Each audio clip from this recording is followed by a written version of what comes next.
Chapter 1244, Insatiable. They would divulge the information under duress. As long as they could extract a confession through torture, they would have no further reason to withhold information. However, both he and the officer failed to comprehend his intentions. The officer remained baffled by his statement. Recognizing that time was running short, they took the plaintiff and defendant into custody for interrogation the following day. Uncle Qing and son Qian remained indifferent to the situation. Xiao Yunduan had already instructed them to spend the night at the government office. Xiao Yi was taken aback. He couldn't help but inquire, "Officer, does this mean? Was the officer planning to imprison him as well?" The officer paid no attention to his question and rose from his seat, commanding, "Leave the hall." Xiao Yi stood there, lost for words. Zhao Mu breathed a sigh of relief upon hearing of Zhao Yi's detention, as the magistrate had not made a public announcement. This suggested that there might still be an opportunity to reverse the situation. Perhaps the magistrate was hinting at something. Zhao Mu couldn't help but feel a twinge of dissatisfaction when he thought about the lavish gifts he had distributed earlier. He decided to pay another visit to the prefect. This time, the officer received him, yet remained composed and enigmatic. They engaged in a session of Tai Chi, appearing gentle and smiling, but offering no concrete assurances. Zhao Mu grew increasingly frustrated. He cursed the officer for his insatiable greed. He couldn't shake the belief that the officer had no real interest in the gifts. With gritted teeth, Zhao Mu took a decisive step back. He subtly conveyed to the officer that once he secured the 100,000 mu of mulberry fields, he would readily allocate 30,000 mu of it to the officer.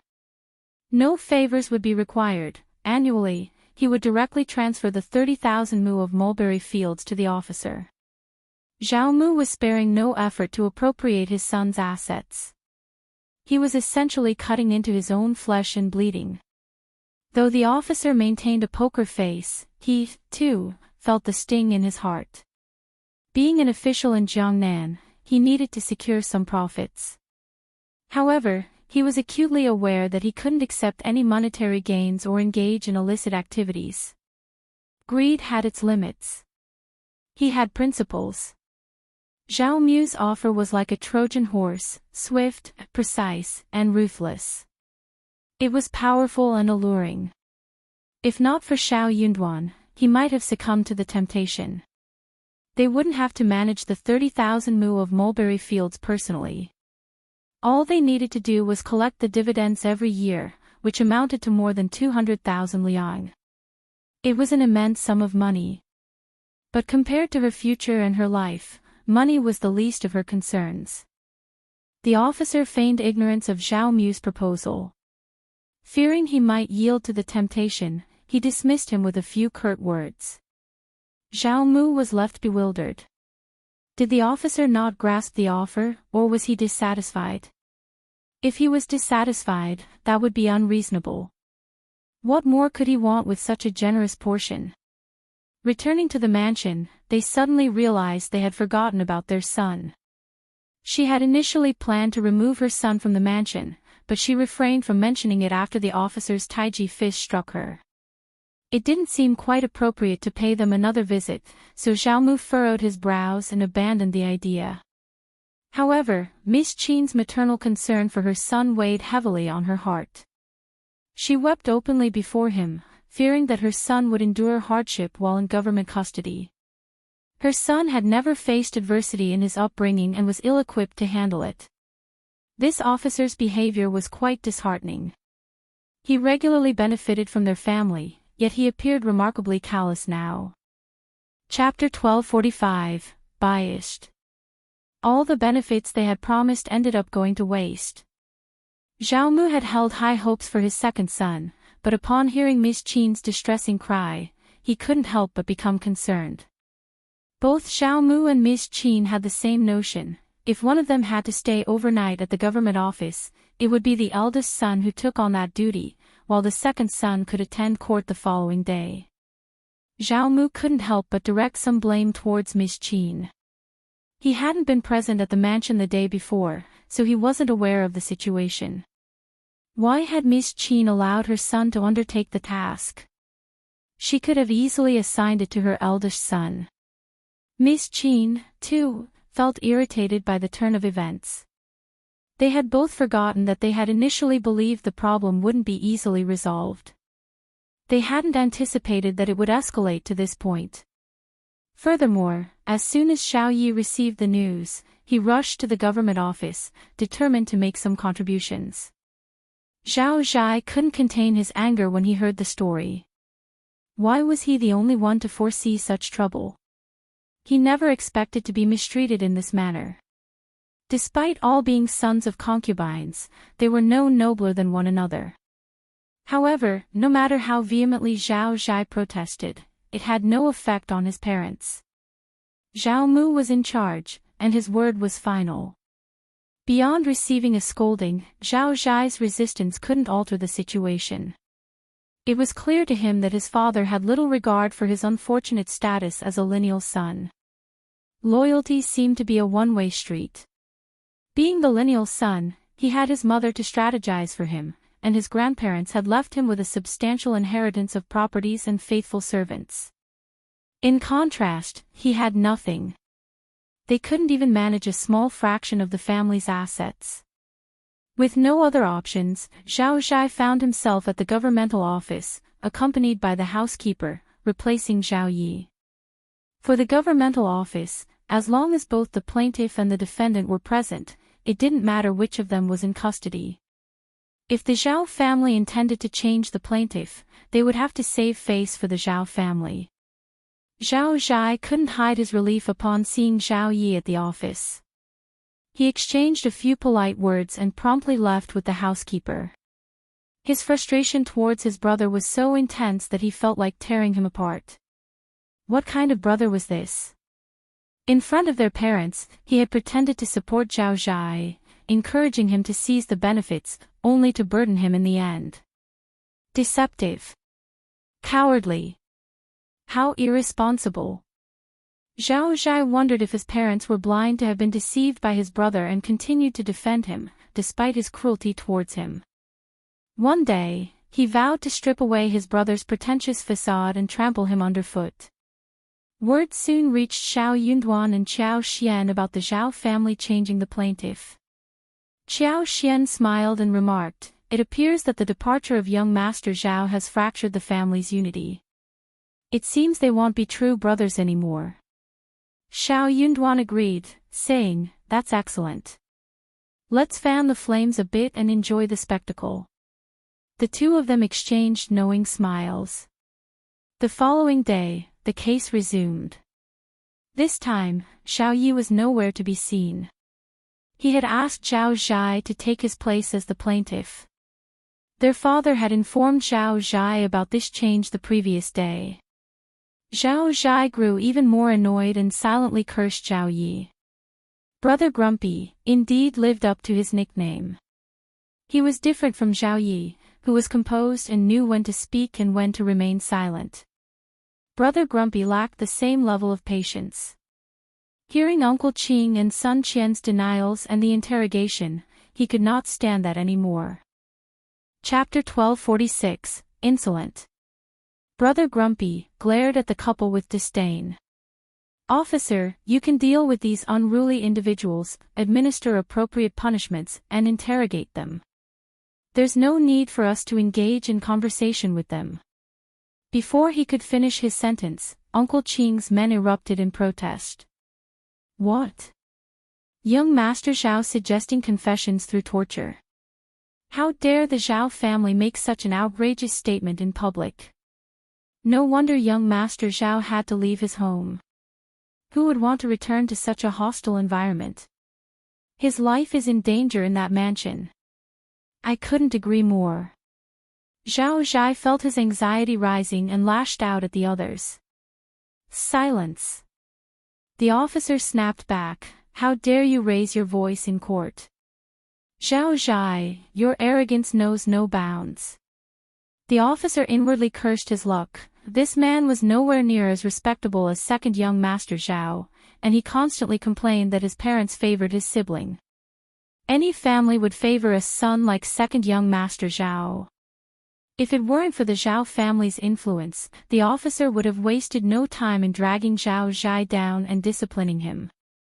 Yet, Zhao Zhai found himself growing increasingly infuriated as he considered that Zhao Yi, not he, should have been the true culprit. Irritated brother had earned his nickname for a reason. Under Uncle Qing's intimidation and Zhao Zhai's ill-chosen words, they tarnished not only their own reputations but also that of Ms.Qin. Zhao Zhai wasn't foolish. He soon realized he had been manipulated by Uncle Qing and couldn't help but hurl insults at him, accusing him of being deceitful and underhanded. This outburst, filled with rage and obscenities, only worsened matters for him and the Zhao family. All eyes turned downward, their gaze fixed on him. Was this the demeanor of old Master Zhao's eldest son? Young Master Zhao seemed to be in a pitiable state. Just then, Zhao Shu made his entrance. Zhao Zhai was left dumbfounded and sharply asked, "What brings you here?" Despite the recent family dispute involving his parents and brother, when facing Zhao Shu, Zhao Zhai felt like the outsider. Initially, the entire family had assumed that Zhao Shu would not return home, so when they saw him, it was a genuine shock. In response to Zhao Shu's words, the onlookers' expressions underwent a noticeable change. "Do you welcome her return or not?" "Of course not. Young Master Zhao, you can't let them spread unfounded rumors upon your return." "Absolutely." Laughter erupted among those present. Zhao Zhai's expression darkened. He resented Zhao Shu for appearing unexpectedly and causing him to utter the wrong words. Internally, Zhao Shu couldn't help but sneer. He shot a glance at Zhao Zhai, then knelt down in front of the officer, explaining that he had rushed back because he was concerned about Uncle Qing. Upon hearing about the situation, he had promptly headed to the governmental office. With the culprit now present, the case was poised to be resolved much more easily. The officer quickly grasped the full picture of the situation. When it came to the impact of Zhao Shu's presence, Uncle Qing and the Zhao family couldn't hope to measure up. Zhao Zhai, utterly shocked and disoriented by his brother's sudden appearance, exclaimed, "Have you lost your mind? No one authorized you to sell it." Amusement danced in Zhao Shu's eyes as he calmly replied, "The mulberry garden belongs to my grandparents, and they passed it on to my mother, who, in turn, handed it down to me. All the land contracts are in my possession, and I have every right to sell it whenever I wish. Is there a problem with that?" Chapter 1247, Arrogant Son. Zhao Zhai seethed with anger, his voice dripping with frustration as he confronted his cousin.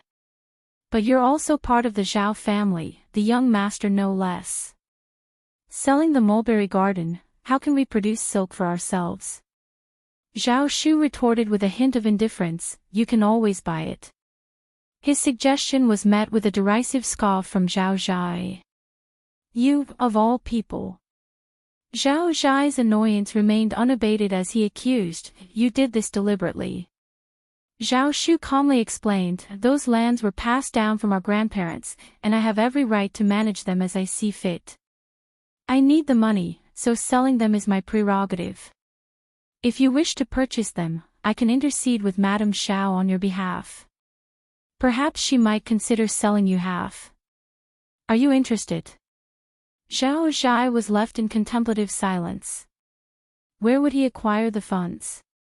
Finally, he sneered, "Just you wait, father will never forgive you." Uncle Qing had managed to gather a group of onlookers, and they began to disperse. "I can't tolerate this any longer. The audacity of that concubine's son. Look at how he treats the legitimate heir, young Master Zhao. They say old Master Zhao is playing favorites. That's preposterous. He has every right to sell what he pleases, doesn't he? Why should he use it to support this unrelated concubine's son? If the concubine's son treated him as a brother, it would be different, but the way he behaves, it seems that neither the brother nor the concubine are decent people." "Exactly. If I were young Master Zhao, I wouldn't stand for such humiliation. We're meant to be a family, but old Master Zhao and the concubine's son hardly deserve to be called that. This is an affront to our dignity. Zhao Zhai seethed with anger and hatred, wanting to retaliate vocally, but he feared the stern reprimands of the officials in the courtroom. So, all he could do was shoot Zhao Shu a fierce glare, silently conveying, "Your actions won't go unanswered." He had overlooked the fact that he would become the center of attention. Witnessing this, discontent among the onlookers grew.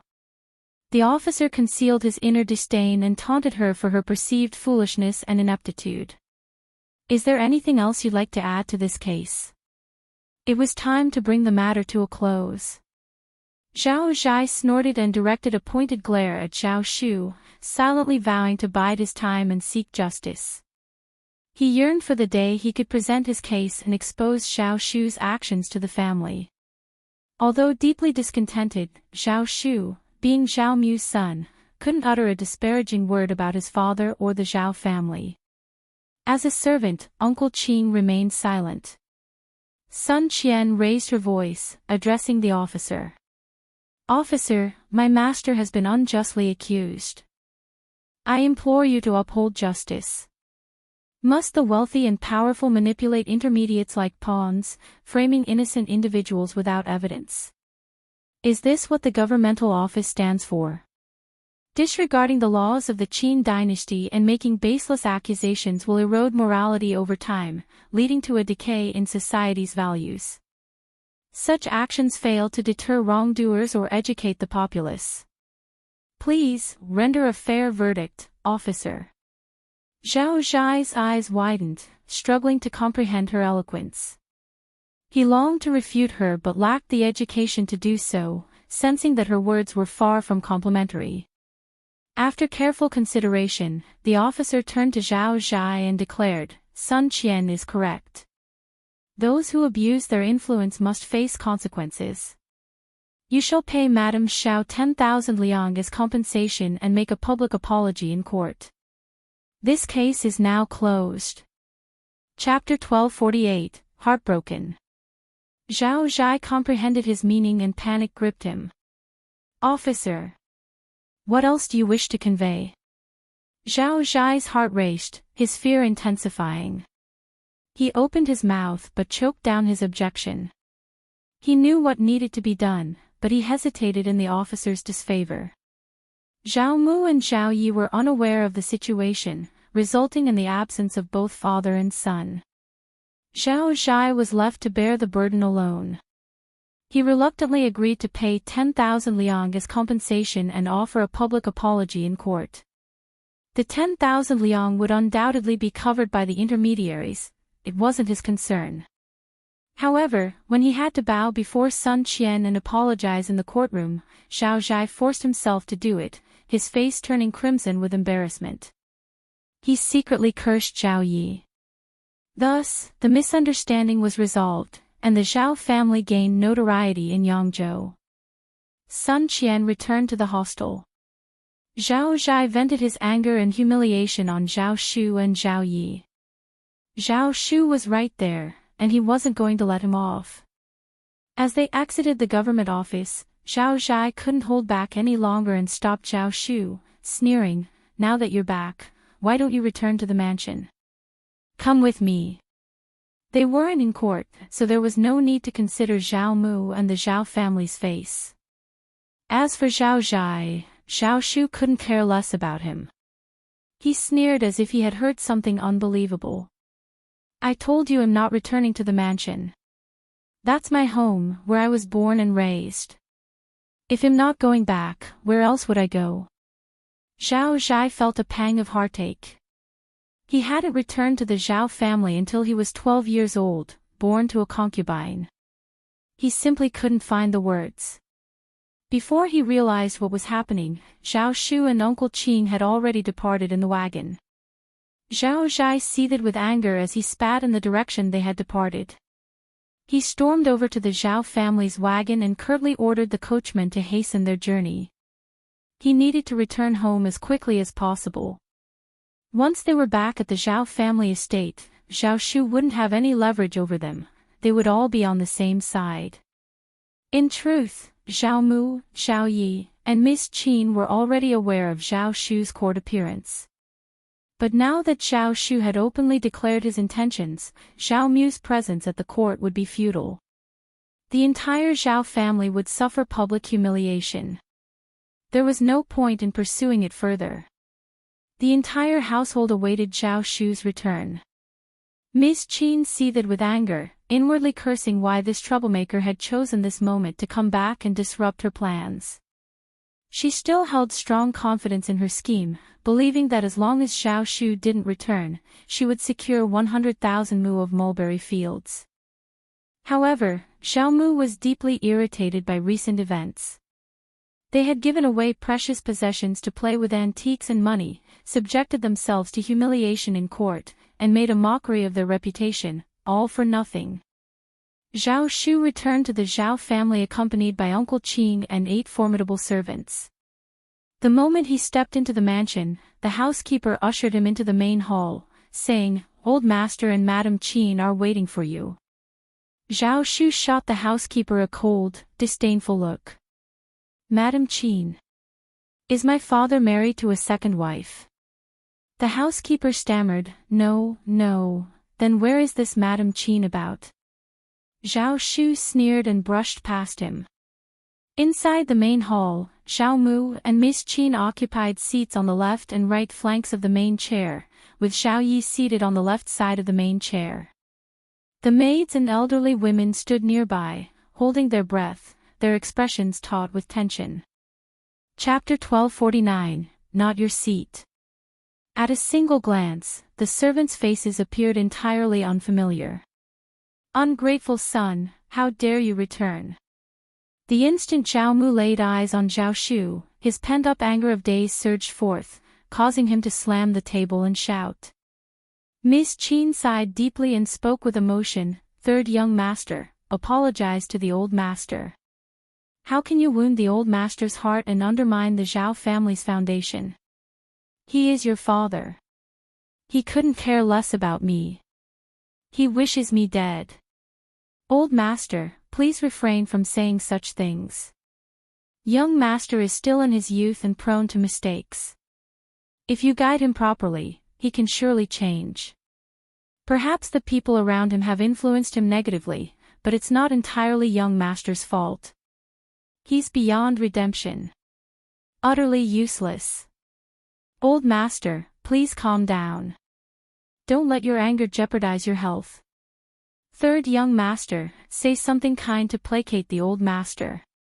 Ungrateful son." Zhao Shu remained silent. Standing there, Zhao Shu watched the scene with an odd smile on his face. Strangely, he felt no anger, disappointment, or resentment. Instead, he found it all rather absurd. He chuckled. Ms.Qin stiffened, and Zhao Yi furrowed his brow as he quietly observed Zhao Shu. He said nothing, but Zhao Mu erupted. "Ungrateful son. How dare you laugh? Are you trying to infuriate me? You must be jesting. People don't just drop dead so easily. What did you say? Our household lacks rules and ethics. Outsiders would mock us, but you seem unfazed. You must be in good health, so there's no need to worry about losing your temper." Zhao Mu. Zhao Mu panted, his gaze fixed on Zhao Shu, utterly perplexed by what he was hearing. Ms.Qin shared his exasperation. Had all her efforts been in vain? "Third young master, stop this nonsense.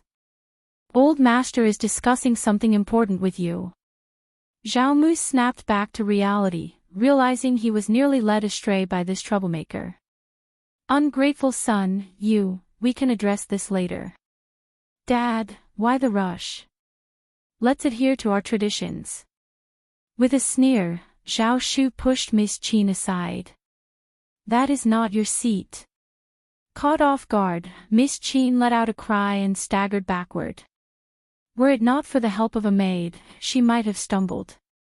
Furious, Xiao Yi hurried to Ms.Qin's side to lend his support, his gaze filled with anger as he glared at Zhao Shu. What are you implying, third brother? Zhao Shu sneered. How can a concubine assume the position of the family's mistress? What is the meaning of this? Do we have no rules in this family? Xiao Yi found himself at a loss for words. Ms.Qin stiffened as well, her face paling as she cast a pitiful look at Zhao Mu. Zhao Mu felt deeply embarrassed. Ever since Ms. Xing's passing, he had observed that Ms.Qin's stewardship was efficient. He had been living a comfortable life, and Ms.Qin had been ingratiating herself with him. As a result, he had never considered taking a concubine. He had no clue when Ms.Qin had assumed the role of the family's mistress and taken on responsibilities only meant for her. To him, it had seemed like a minor detail, unworthy of concern. Chapter 1250, Not on the Surface. Ms.Qin sobbed, tears welling up in her eyes. Third young master, Zhao Shu's voice dripped with condescension as he dismissed her. You are but a concubine, with no right to interrupt when I converse with my father. How fascinating. Ms.Qin's complexion grew even paler, and dizziness washed over her. Zhao Yi could no longer tolerate the situation and spoke up firmly, Zhao Shu, do not push us beyond our limits. Zhao Shu's expression twisted with disdain as he retorted, I am not bullying a concubine, I am merely imparting a lesson in decorum. And as for you, have you never been taught proper manners? Who granted you the privilege to address me by my name and raise your voice? You. Ms.Qin had grown arrogant over the years, considering herself the mistress of the household. Now, the humiliation she suffered from Zhao Shu, with the servants referring to her as a concubine, was too much to bear. She felt her face burn with embarrassment, almost biting her lip in frustration. Uncontrollable sobs escaped her. This had been her go-to response whenever she faced bullying throughout the years, crying weakly before the old master, who would invariably sympathize with her. It had become an unconscious habit. However, she had overlooked one crucial detail, it wasn't just between her and the old master anymore. Zhao Shu no longer regarded her with disdain, instead, he looked down on her. Indeed, a concubine remains a concubine, unable even to maintain composure without breaking into tears on such a trifling stage. Ms.Qin's voice caught in her throat, unable to respond. You despicable, Xiao Yi's face turned pallid, and he trembled. He clenched his teeth, choosing silence, as if he hadn't heard a word. He harbored the belief that his father would never let this go unpunished. Zhao Mu, too, felt humiliated but had to begrudgingly admit that Zhao Shu's words held some truth. A concubine remained a concubine, skilled in servitude, flattery, and bringing joy, yet certain distinctions remained unattainable on her part. Enough. Zhao Mu interrupted sharply. Cease discussing trivial matters. What is the status of the 100,000 mulberry fields? Zhao Shu appeared taken aback. Is that all you see in it, father?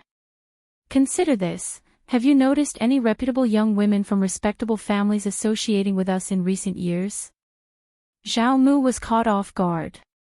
Ms.Qin's expression shifted, her annoyance bubbling over as she couldn't hold back any longer. Young master, must you subject us to such humiliation? Zhao Shu responded sternly, you aren't deserving of it. Father, inquire around, and you'll find that, aside from those who ingratiate themselves with you, all of whom hail from inferior backgrounds, no proper young lady of a respectable family would entertain the notion of courting a concubine.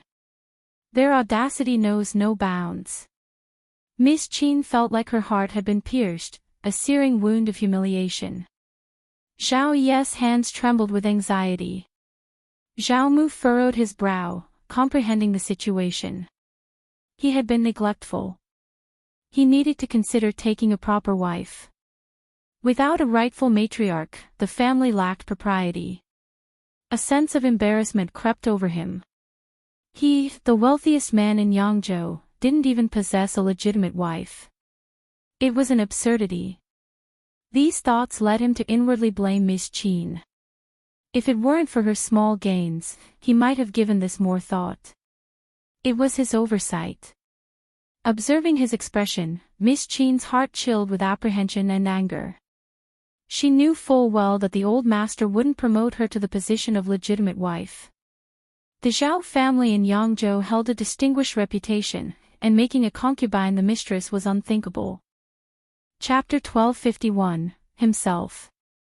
But awareness was one thing, and whether they could emotionally accept it was another matter. She felt so unconvinced and wronged, especially after enjoying the power and authority as the mistress of the family for years. She couldn't simply relinquish it like this.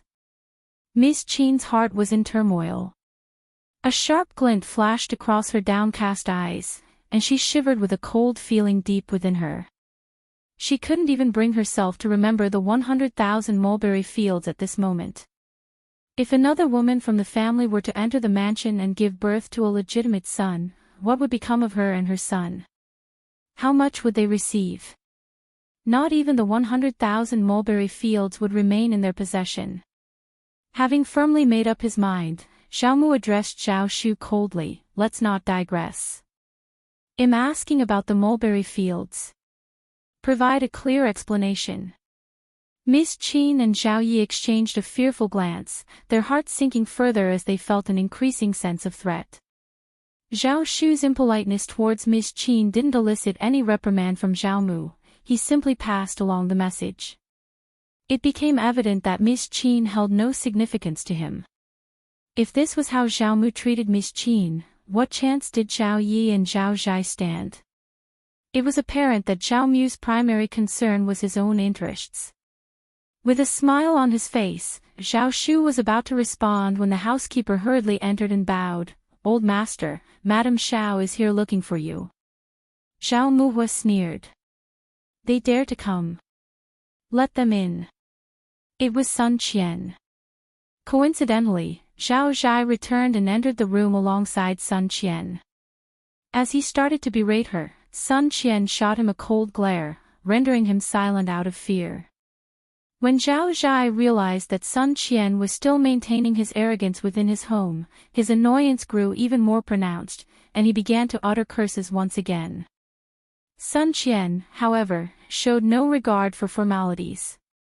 With a nonchalant flick of his foot, a small stone struck Zhao Zhai's ankle. In response, Zhao Zhai let out a piercing scream, collapsing to the ground in agony, clutching his leg. Sun Qian smirked silently and sauntered past him.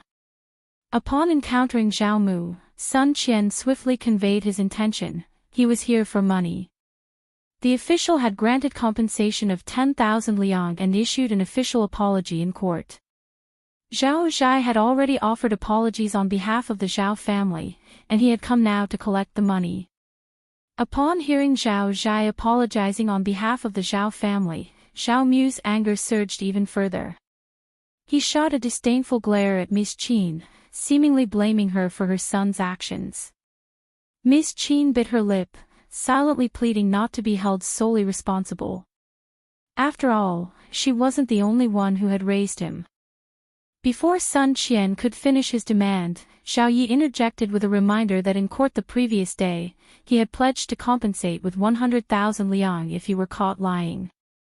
Therefore, the Zhao family should now provide 110,000 liang.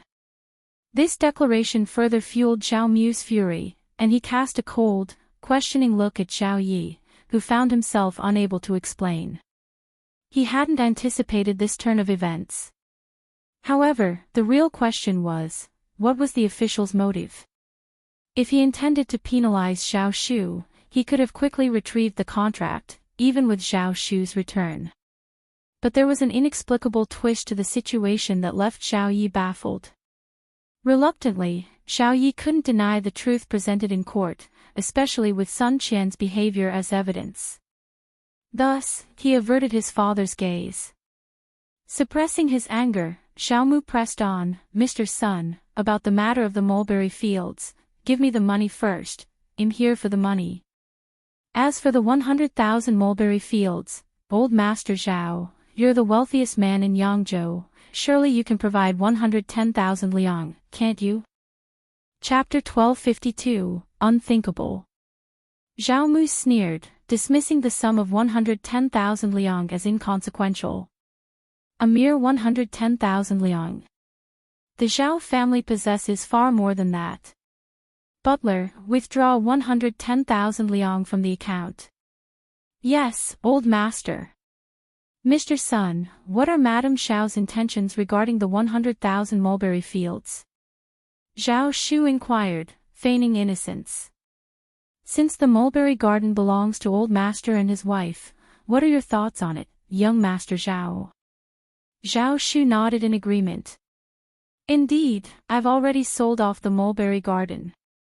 This revelation sparked another surge of anger within Zhao Mu.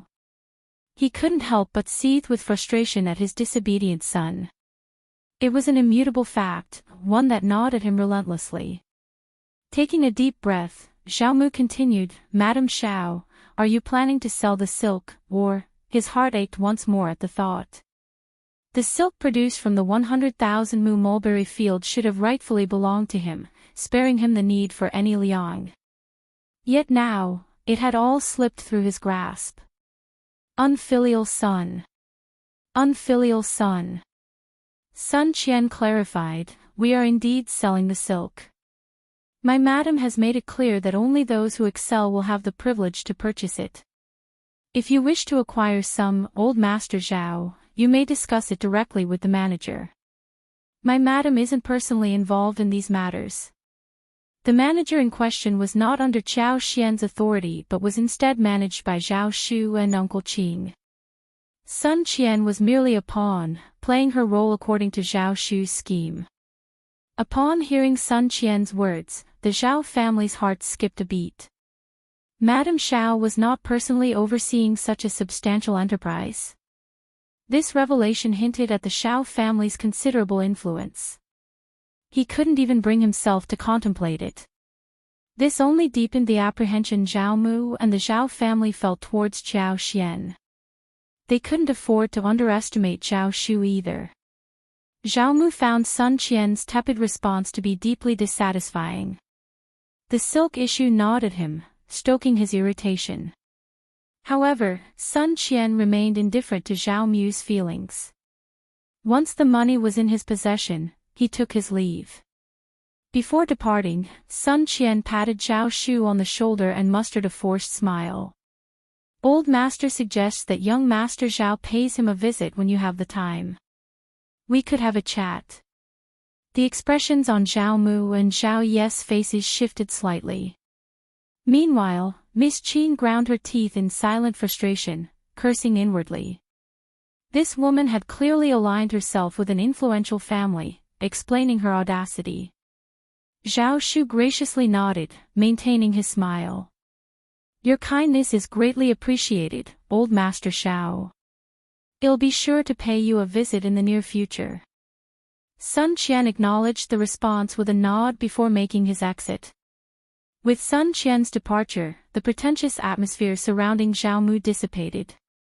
He turned to glare at Zhao Shu, still finding him irksome, though he couldn't vent his anger. Moreover, what would be the point of eliminating him? The 100,000 mu of mulberry fields would never be returned. Zhao Mu had initially harbored thoughts of wresting back control of the mulberry fields from Madame Xiao before Sun Qian's arrival. However, following the encounter, he dared not even entertain such notions. He couldn't afford to provoke the homeowner, given the formidable obstinacy of their servant. Zhao Mu understood all too well that he could ill afford to offend Madame Xiao and her husband. The knowledge that he was Yangzhou's wealthiest individual and the loss of respect from the local authorities was evidence enough of this shift. In the end, the Zhao family found themselves at a loss regarding the mulberry fields, a laughingstock without any recourse. Chapter 1253, Identity. What he needed to contemplate was the significance of silk. The absence of the silk mill would unquestionably leave them in distress, but they couldn't proceed without it. Madame Xiao had recently acquired her own mulberry fields, and old master Xiao appeared to have a cordial relationship with his estranged son. If this estranged son could negotiate amiably with Ms. Xiao and her spouse, they might secure silk at a more favorable rate. Ms.Qin remained oblivious to Zhao Mu's thoughts, yet she couldn't fathom why Zhao Mu refrained from reprimanding Zhao Shu. Old master, even if we were to sell the 100,000 mu of mulberry fields, where would the proceeds go? Zhao Mu's eyes gleamed as he directed his gaze toward Zhao Shu. Indeed, money. A conservative estimate indicated that 100,000 mu of mulberry fields could yield at least 700,000 liang, accounting for all expenditures.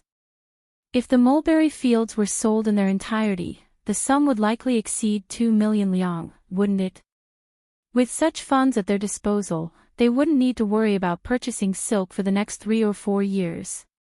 In reality, despite the vast scale of the Zhao family's workshop, it didn't necessitate 100,000 mu of mulberry fields to sustain its silk production. Zhao Mu had been consistently selling silk sourced from Ms.Qin's mulberry garden every year. Ms.Qin was well aware of this, as was Zhao Shu. What course of action should they take? Ms.Qin was the spouse, and her son was still in his formative years.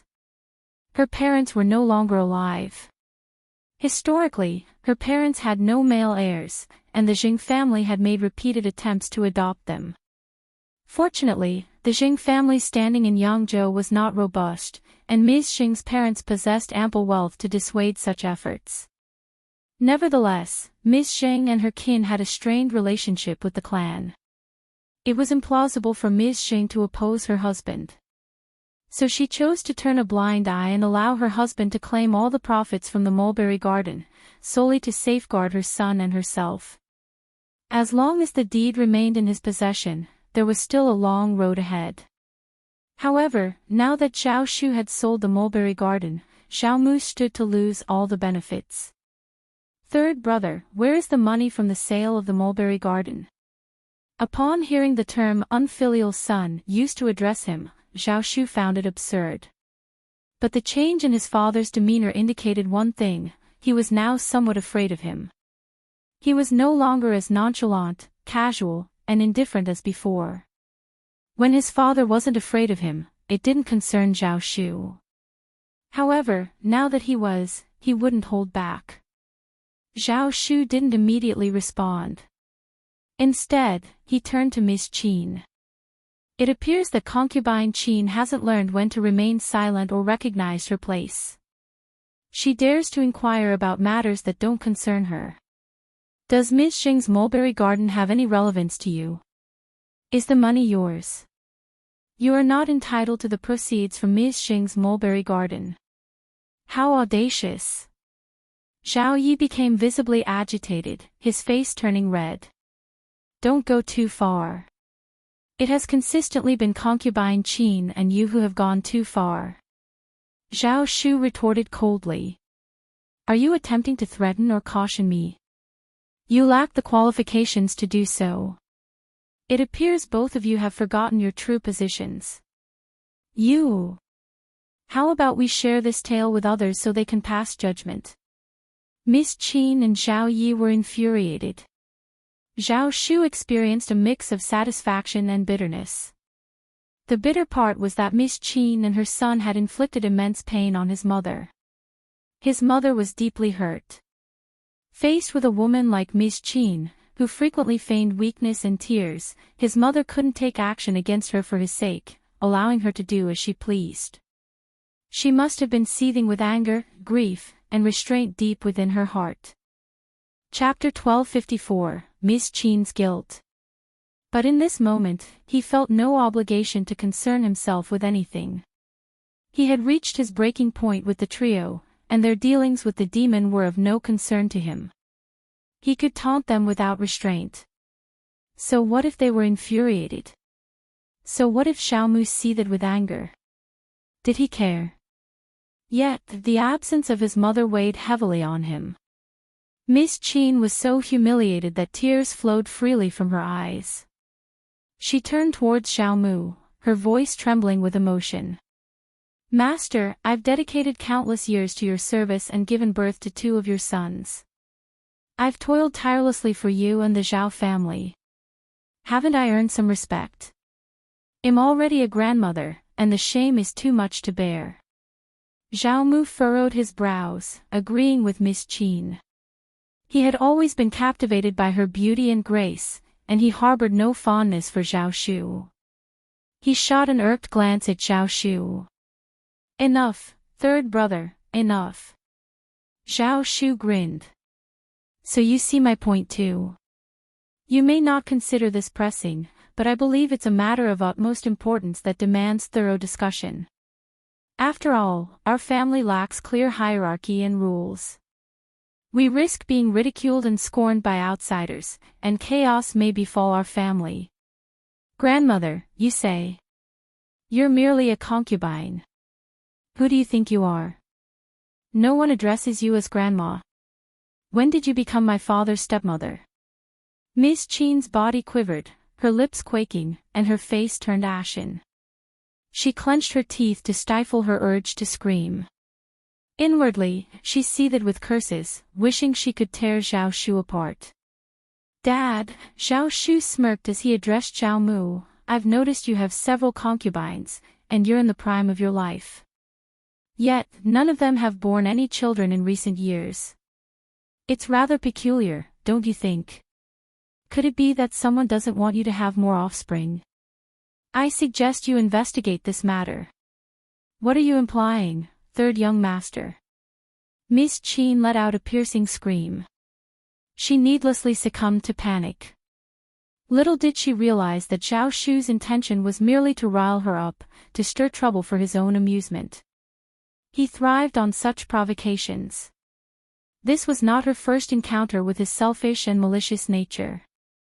She lacked foresight, driven solely by immediate gains, with no regard for the future. Consequently, there was nothing she wouldn't dare. She acted impulsively, pursuing her desires without restraint. With 2 sons of her own, she refused to let any other woman bear more children. As for the consequences of her actions, and what would happen if she were ever discovered, she had never contemplated these long-term implications. But when Zhao Shu suddenly broached the topic, an unsettling feeling gripped her. She couldn't quite grasp Zhao Shu's intentions. After all, he had inherited a fair share of Ms. Qin's loyal attendants, making it not entirely implausible for him to unearth some hidden truths. Her anxiety caused a flicker of surprise to cross her face. Zhao Mu, who hadn't previously pondered these matters, found himself growing suspicious. Zhao Yi shot a venomous glare at Zhao Shu and silently lamented that his mother must have been deeply shaken. Something must have transpired. He reassured them, Mom, no, Miss Concubine, please don't be distressed. I know the kind of people you are, and I trust in your character. There's no need for sorrow. Chapter 1255, Get Out. Ms.Qin's reaction was swift. She instinctively shielded her face and began sobbing, her emotions appearing more like anger and sorrow than panic. Zhao Shu, on the other hand, responded with a contemptuous sneer, oozing sarcasm. He had no intention of engaging in an argument with them. If his father became suspicious, mere excuses wouldn't suffice to divert his attention. It was nothing short of a fantasy. Zhao Yi, with a cynical tone, interjected, Third brother, don't attempt to change the subject. Surely, you haven't squandered all the money. Zhao Mu turned his gaze towards Zhao Shu, fully expecting a response. Zhao Shu remained composed, determined to address this issue head-on. Zhao Yi's unexpected visit held deeper implications, and he wasn't about to let it slide. It's inconsequential how much money I possess, and it certainly doesn't concern you. Even if I did spend it all, that's my prerogative. What does it matter to you? If you're envious, why not scrounge up a couple of million yuan for yourself? Oh, wait, you can't, can you? Because you're penniless. Zhao Yi bit his lip, struggling to contain his anger. He reminded himself that his father would surely reprimand his third brother.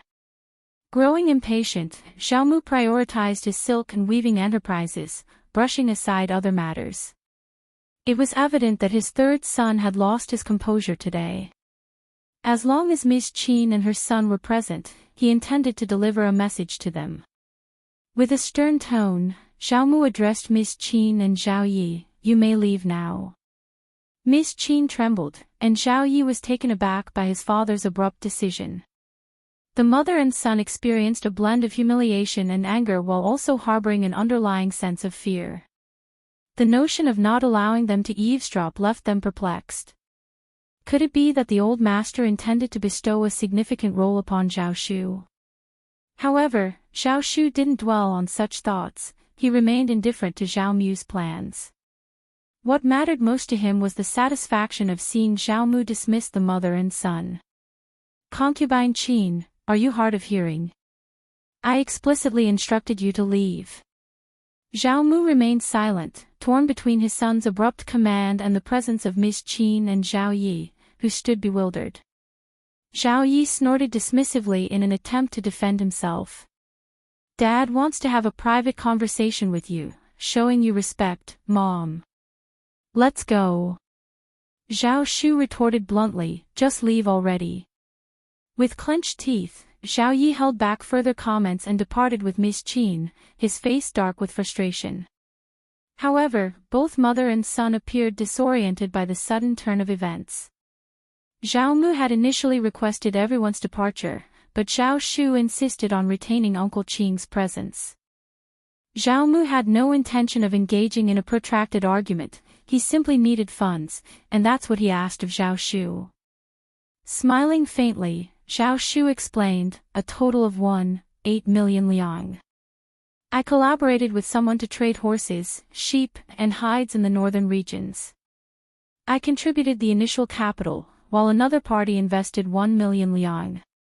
The remaining 800,000 liang was used for expenses." Zhao Mu, growing increasingly irritated by his son's demeanor, narrowed his eyes and maintained a stoic expression, unsure whether to believe his account. Undeterred by the bleak circumstances, Zhao Shu chuckled. "Dad, you trust me, right? Well, if you don't, there's not much I can do.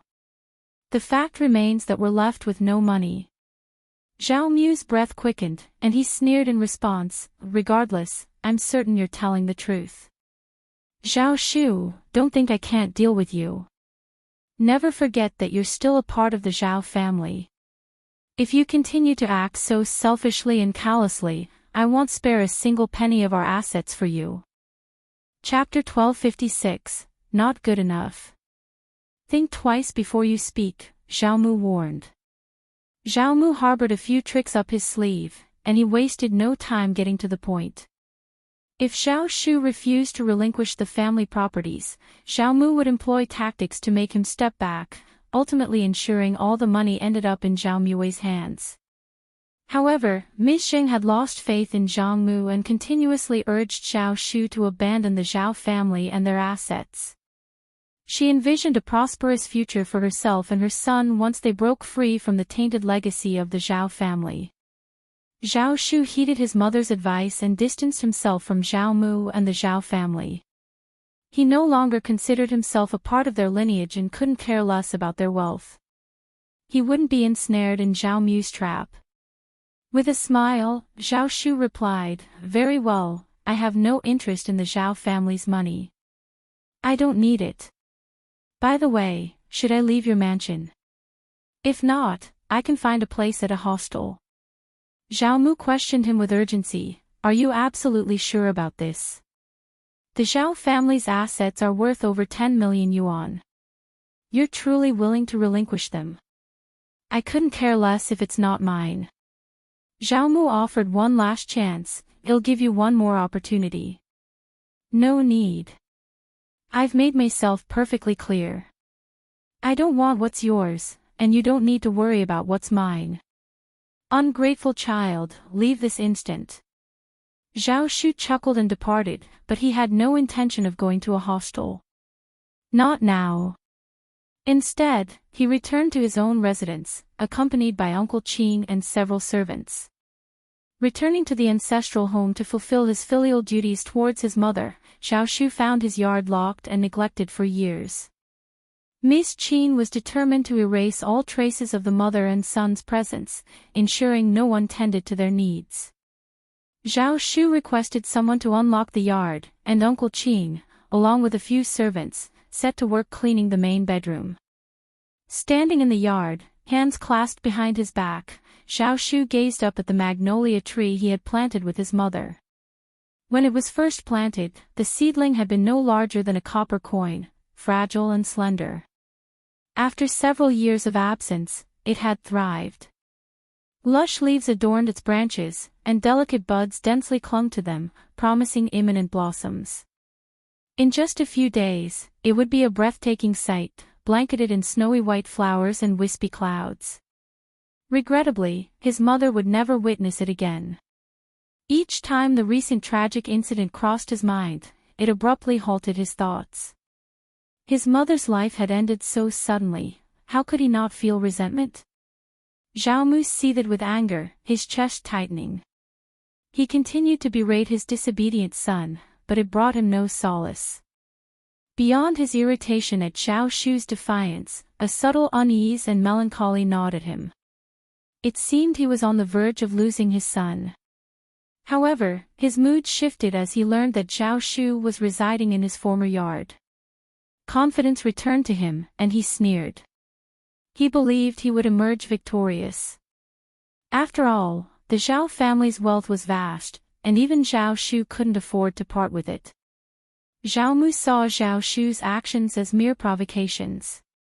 If his son genuinely didn't care, why linger here? There was no need to rush, they could afford to wait and observe. Zhao Mu consoled himself, convinced he was still too young and inexperienced to contend with him. The money would ultimately come to him. It was no small sum, and he was determined to secure it. Zhao Yi saw Ms.Qin back to the yard and asked all the servants to leave. Chapter 1257, One End.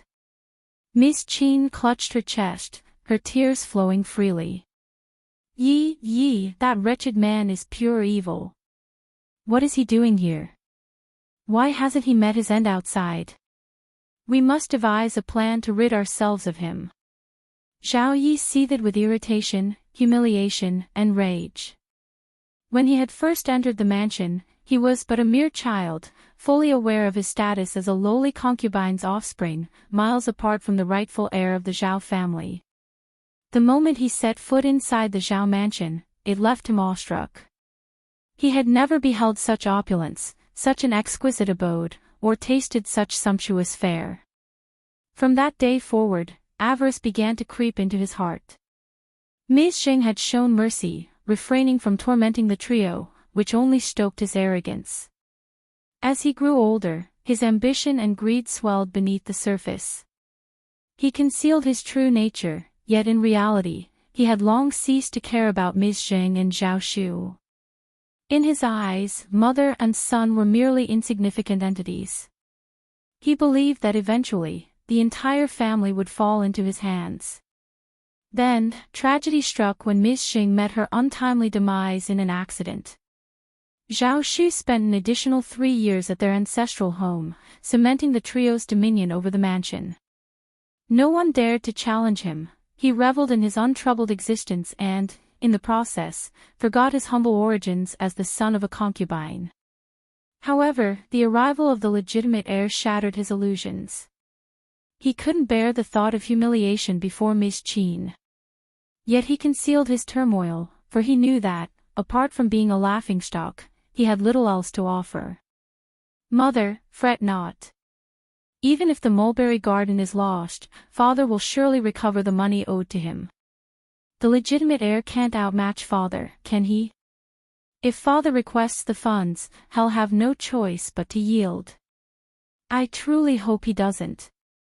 If he doesn't, father will never forgive him, and he'll be forced to leave the mansion. A sinister gleam crossed Zhao Yi's countenance. That would be ideal. If the legitimate heir departed the Zhao family and Hangzhou altogether, he would stop at nothing to ensure their separation, reuniting him with his mother. Ms.Qin clenched her teeth. He's not a fool. He wouldn't genuinely incur your father's wrath. The Zhao family is far too prominent, and he knows how to avoid crossing your father. Mom, there's a long road ahead. If he doesn't offend father today, we'll find ways for him to do so in the future. In truth, it doesn't matter if he actually offends father. As long as father deems him unfilial, then he is. What right does he have to claim the Zhao family's assets? Ms.Qin's eyes gleamed, her sneer laden with malice. You're absolutely right. In that case, he should remain in the mansion, shouldn't he? Zhao Yi smiled in agreement. Whether he stayed or left, his fate was sealed, with no alternative outcome in sight. While I'm at it, I'm concerned that your father may take a second wife. Yi, help me find a way to prevent him from doing so. Zhao Yi found himself at a loss for words. He didn't desire a legitimate mother in the household either. Chapter 1258, Great Space. If his mother assumed control over the family, it would be preferable to entrust the household to any other woman. Only in her capable hands did he truly feel like the rightful heir. Regrettably, he couldn't alter that reality. Mom, don't fret.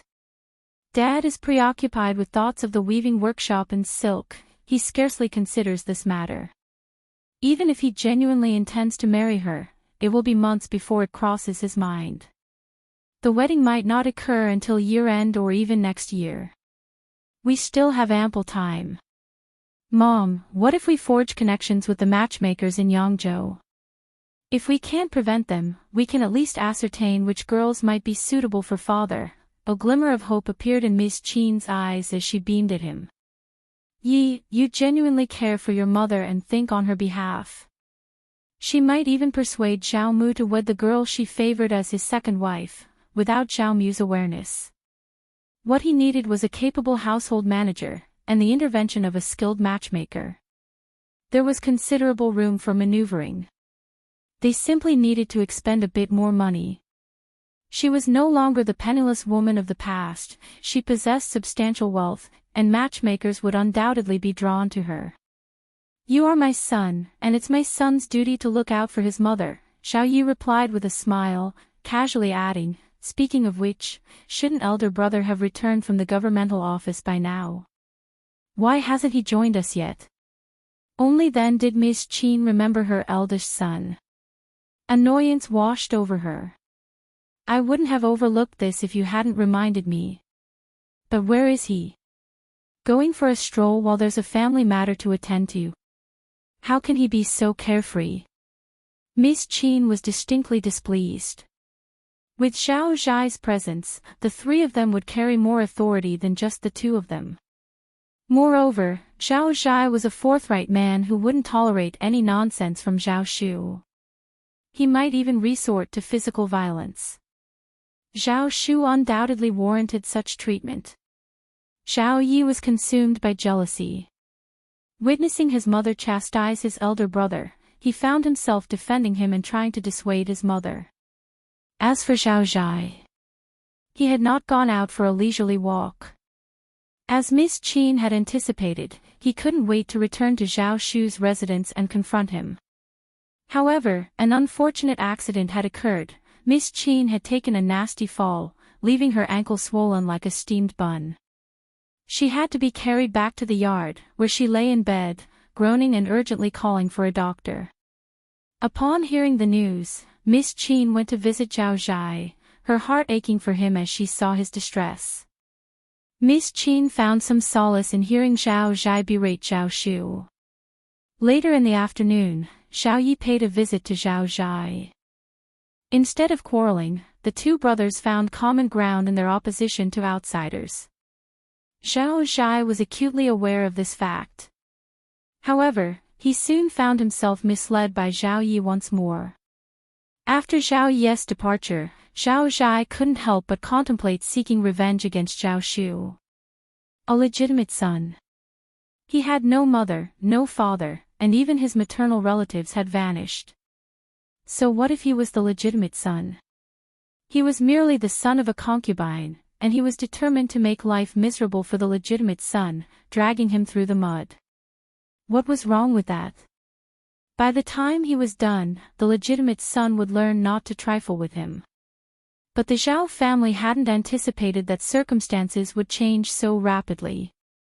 The next day, a representative from the Zhao family arrived, requesting Zhao Shu to pass on the inheritance. They intended to adopt the deceased brother of the clan's leader as the rightful heir. Naturally, Zhao Shu bestowed numerous advantages upon the clan leader, delighting him immensely. Zhao Shu was more than eager to do so. This strategy ensured that he wouldn't be under the direct authority of the senior members and, moreover, allowed him to distance himself entirely from Zhao Mu. Stunned and incensed, Zhao Mu refused to let this scenario unfold. Despite his personal animosity towards Zhao Shu, he couldn't overlook the fact that Zhao Shu was his sole legitimate son. Chapter 1259, Not Truth. His sole heir was about to be adopted. How could he be so shameless? The chief and the clan elders produced Ms.Qin's letter along with the signed evidence. Zhao Mu's face alternated between shades of crimson and pallor, leaving him so embarrassed that he wished for nothing more than to disappear into the ground. He had never anticipated that even Zhao Shu, his own kin, had underestimated the extent of Ms.Qin's preparation. It was Auntie Qing who had safeguarded the letter, eventually passing it on to Zhao Shu when he made the decision to return to Hangzhou. Without hesitation, Zhao Shu had gone to the clan elders before making his journey back to Hangzhou. At home, he was hailed as a paragon of filial piety to his mother for 3 whole years. Furthermore, Uncle Qing and Aunt Qing stood by him throughout those 500 meters for 3 years, treating the senior clan members with the utmost respect and reverence.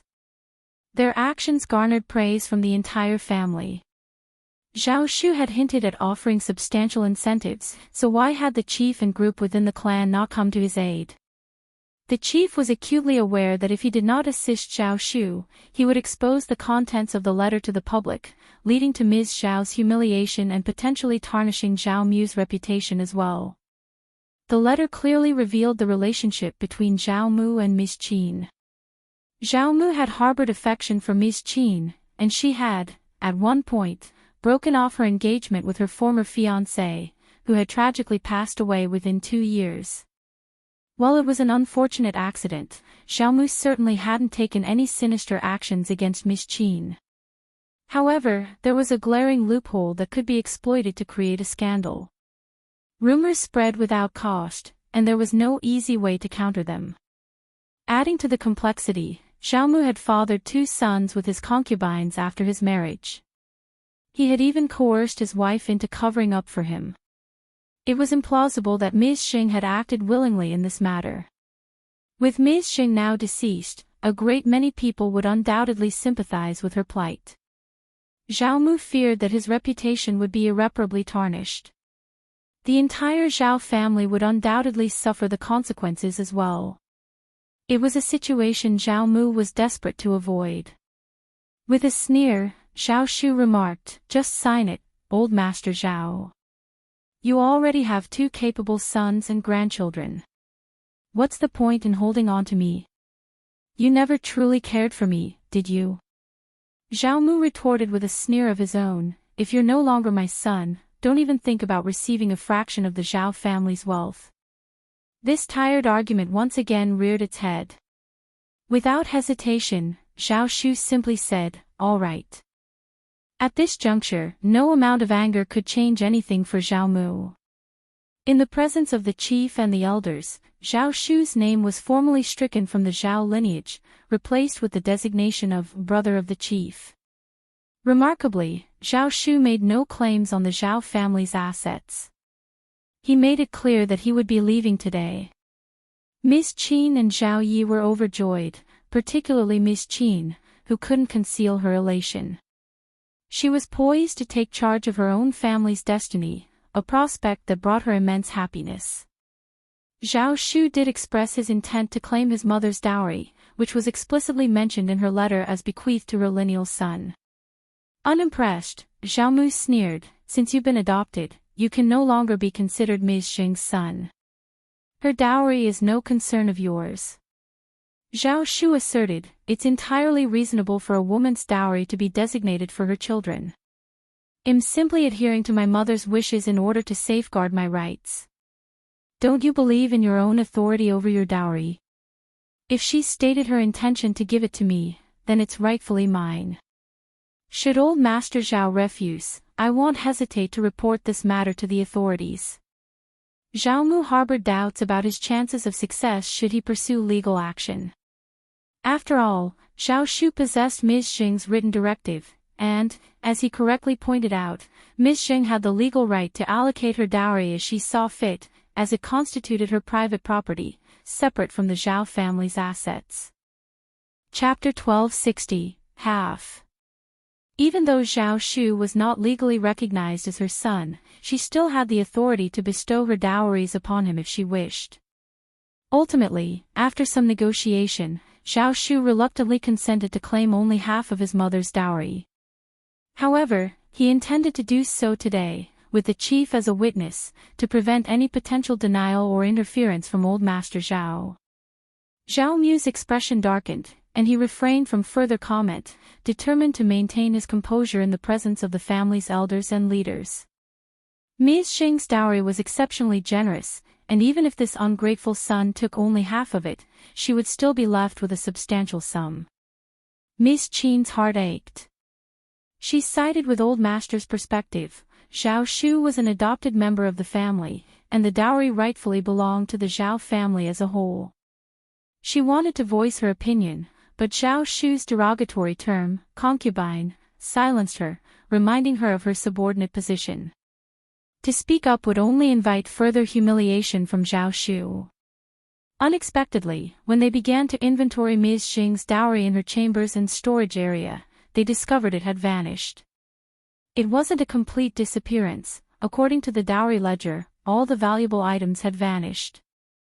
What remained were less valuable items such as silk and satin, vases, and large pieces of furniture. The precious items, including gold, silver, jewelry, exquisite jade artifacts, a valuable fur coat, yellow rosewood furniture, 16 or 12 double-sided embroidered screens, and renowned calligraphy and paintings from a bygone dynasty, had all mysteriously disappeared. There was scarcely anything left. What's happening here? How did this happen? Zhao Shu's expression shifted from shock to anger. Zhao Mu was equally bewildered, his face contorted in disbelief. The chief and the others present shared the same astonishment. Old Master Zhao, can you provide an explanation for this? Zhao Shu's outward fury concealed his inner amusement. His mother had indeed been astute. Bit by bit, the dowry items had been discreetly moved out of the Zhao mansion. It appeared that Zhao Mu had been completely oblivious to these developments. Ms.Qin, too, seemed clueless about the situation. Infuriated, Zhao Mu exclaimed, I have no idea what's going on. I didn't do this. Zhao Shu sneered sarcastically, so we're not at the Zhao mansion right now, and you claim ignorance. Who has overseen the inner residence all these years? Instinctively, Zhao Mu turned to Ms.Qin, prompting the chief and the others to follow suit, their expressions laced with suspicion and disdain. How could she have the audacity to pilfer the dowry of the family's matriarch? In their eyes, it was an act unbefitting someone of her limited worldly experience. Ms.Qin never anticipated being accused of such a crime and was visibly taken aback. I don't know. I didn't do it. I didn't take anything. With a mocking tone, Zhao Shu retorted, is that so? Did my mother's dowry simply vanish into thin air? How could I possibly know? Ms.Qin's anger flared as she replied, the door has always been locked, and no one has ever opened it. How could I have any knowledge of what transpired?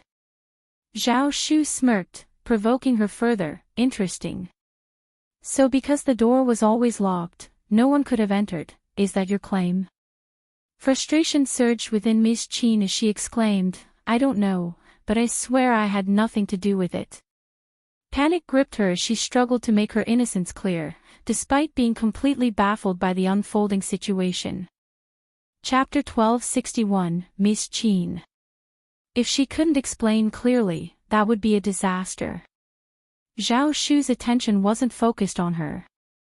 After compelling her to utter some futile words, Zhao Shu addressed Zhao Mu with an icy tone, saying, "There's no use in discussing this further.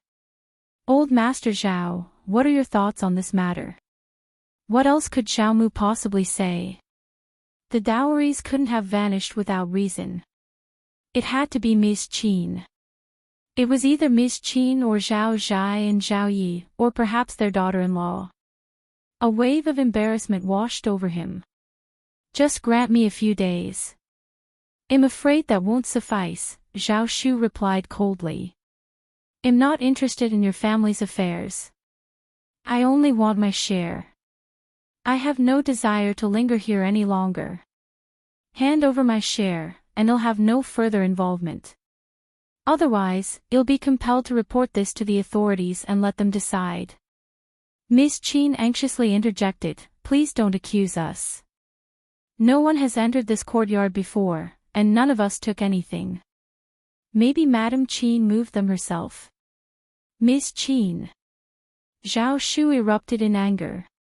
"My mother is gone, and you're attempting to blame her. You're taking advantage of her inability to defend herself. She moved them herself. She couldn't possibly have foreseen her gruesome demise and decided to deal with her dowries beforehand. Furthermore, my mother had so many dowries, it wouldn't be easy to move them. No one in the mansion knew about this. Can't you come up with a more believable lie? I'm warning you, if you dare to defame my mother again, I'll take physical action." Ms.Qin seethed with frustration but dared not utter a word. Yet, deep down, she knew the truth about whether she was carrying anything. The reality was, she hadn't taken anything at all. She didn't take it, and her sons couldn't have tampered with it either, otherwise, she would have been aware of it. Old Master didn't need to be involved either. Zhao Shu wanted to take action, but he couldn't return. If his men did return, he would surely assign someone to keep a close watch, leaving him powerless. So, who else could be responsible? "Old Master," Ms.Qin implored, her voice trembling, addressing Zhao Mu. "I truly didn't take it, I swear." "Old Master, please believe me." Zhao Mu turned pale, speechless. Believe? How could he possibly believe her? Zhao Yi silently moved his lips, lowered his head, and retreated a few steps, saying nothing. In truth, he even harbored doubts that his mother had anything to do with Ms. Xing's dowries. While his mother sounded sincere and didn't appear to be lying, she had always been adept at feigning innocence. That was something he knew all too well. In fact, Zhao Mu shared similar suspicions. He was aware of Ms. Qin's skill in pretense. However, he wasn't particularly bothered by it. Sometimes, when he observed her conduct in his presence, he found it rather amusing. But interrogating her in front of so many witnesses wasn't an option. It would only lead to humiliation if she couldn't endure it any longer. Zhao Shu wasn't ready to give up. His frustration grew to the point where he reluctantly agreed to wait until the next day. The chief and the others let out collective sighs. They were now compelled to remain at the Zhao mansion and await the resolution. They had committed to making a decision at Zhao Shu's insistence, and they had to unravel this mystery. Furthermore, human nature's innate curiosity kept everyone engaged in the unfolding drama. No one was eager to leave until the conclusion was reached. Chapter 1262, Really sad. Zhao Mu confronted Ms.Qin in private and, growing increasingly impatient, pressed her to reveal the truth. Ms.Qin sobbed uncontrollably, struggling to catch her breath as she vehemently denied any wrongdoing. However, her tendency to cry and complain at the slightest provocation, a behavior witnessed countless times before, led Zhao Mu to dismiss her protestations as mere habit. He remained skeptical of her honesty. Frustrated by her continued resistance, Zhao Mu's anger flared, culminating in 2 sharp slaps and an ultimatum: she must confess. Ms.Qin, hands shielding her face, wept bitterly, genuinely distressed this time. She was acutely aware of the trust old master had in her. She wasn't lying. Why did no one believe her when she swore by her honesty? Ms.Qin couldn't fathom the disbelief surrounding her. Nevertheless, she possessed a certain resilience. Whether she admitted to any wrongdoing or not didn't matter much in the grand scheme. What truly weighed on her mind was the fact that Zhao Shu held Ms.Qin's dowry in his grasp, and compensation was scheduled for tomorrow. Even half of the dowry amounted to a considerable sum. The Jing family owned an impressive 100,000 mu of mulberry fields. While they'd only had them for a mere 3 or 4 years since Ms.Qin's marriage, they'd managed to amass a significant fortune. Growing increasingly irate at Ms.Qin's persistent tears, old Master Zhao berated her and ordered her to stay within the premises, forbidding any unwarranted excursions from the yard. He also prohibited Zhao Zhai, Xiao Yi, and their spouses from visiting her. Instead, he summoned Zhao Zhai and Xiao Yi to discuss how to address the situation with Zhao Shu. Zhao Zhai's injured ankle had yet to heal, forcing him to be transported here in a wicker litter. Before old Master Zhao uttered a word, Zhao Zhai couldn't contain his frustration and let out a string of curses. They derided Zhao Shu as shameless, ruthless, and unscrupulous. Why should they even entertain his money demands? After all, Ms.Qin's dowries were the property of the Zhao family as well. Though his scolding did nothing to resolve the issue, it did provide a certain satisfaction. Zhao Yu and Zhao Yi, being Ms.Qin's sons, had inherited some of her cunning. One had learned her tricks, and the other had inherited her guile. The three of them were left with no option but to tally up the liquid assets from the intermediate and have someone open the storeroom to retrieve the valuables. The following day, Zhao Mu attempted to appeal to familial bonds and urged Zhao Shu to join their cause. If the clan leader and the elderly men were to depart, Zhao Shu might receive his compensation.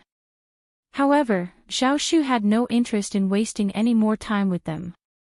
They had to compensate him, otherwise, he would report the matter to the governmental office, prompting a thorough investigation.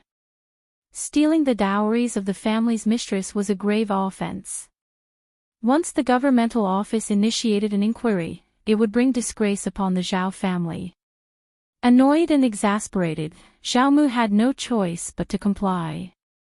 In the end, they compensated Zhao Shu with 80,000 liang in currency, along with an assortment of antiques, jade, jewelry, and 3 sizable chests, with a total estimated value of roughly 130,000 to 140,000 liang. This underscored the immense worth of Ms.Qin's dowries. The clan leader and the clan elders were nearly incredulous. Without hesitation, Zhao Shu accepted the money and promptly left the Zhao family. He was straightforward, offering the clan leader and the others 10,000 liang and permitting them to select 2 items from the 3 large chests. The clan leader and the elders were overjoyed, treating Zhao Shu as one of their own. They warmly consoled and thanked him. If you find any errors, ads pop up, ads redirect, broken links, non-standard content, etc., please let us know to report so we can fix it as soon as possible. Chapter 1263. Request. Zhao Mu was wealthy, but his wealth was his alone. He possessed a selfish disposition, offering little benefit to the clan. In contrast, Zhao Shu was far less generous than Zhao Shu. Their haul exceeded 10,000 liang, with each of them potentially receiving 1,000 to 2,000 liang, alongside 2 valuable antiques for emergencies. With prudent management, this windfall could secure the family's well-being for decades. Returning home, Zhao Shu wore a contented smile. That evening, they selected 1/3 of the treasures and brought 30,000 liang to visit Xiao Yunduan and Qiao Xian at the hostel. Please accept these humble offerings, Officer Xiao and Madam Xiao. Zhao Shu said, eager yet worried about their response. Officer Xiao, Madam Xiao, I insist, consider these gifts a token of our gratitude. Qiao Xian couldn't help but chuckle.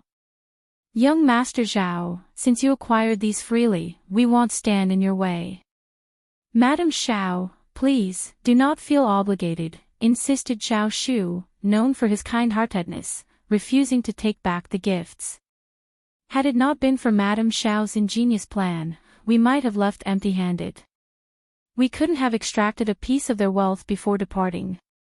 Furthermore, there is another matter I would appreciate your assistance with. Qiao Xian gracefully accepted Zhao Shu's offer, exchanging glances with Xiao Yunduan, who nodded approvingly while accepting the money. Young Master Zhao, we are partners in business, so there's no need to mention it. Zhao Shu sighed deeply. I want my mother to divorce Xiao Mu, but I fear he won't agree easily. Still, I wish to attempt it. My mother and I would rather be interred with my grandparents than have any ties to Xiao Mu. He added with a touch of bitterness, in truth, if I had a choice, I'd prefer to leave the Zhao family and join the Jing family, but that's not feasible. Understanding the situation, Xiao Yunduan and Qiao Xian exchanged knowing glances. Changing his surname for no reason was out of the question, the Zhao family would never allow it. Furthermore, even if he were to depart from the Zhao family, the Jing family might not readily accept him. If they did, they would likely demand substantial benefits, potentially even hounding him for more than he could bear. Leaving Xiao Mu was already the best possible outcome for him, considering the circumstances. It appeared that securing a divorce from Ms.Qin would prove to be a formidable challenge. Zhao Shu mustered a strained smile. I recognize that my request is quite audacious, and the path ahead is far from easy. If Officer Xiao and Madame Xiao happen to have any insightful suggestions, would greatly appreciate them. If not, we can let it rest. Qiao Xian offered him a sympathetic glance. The constraints of ancient customs were beyond their control.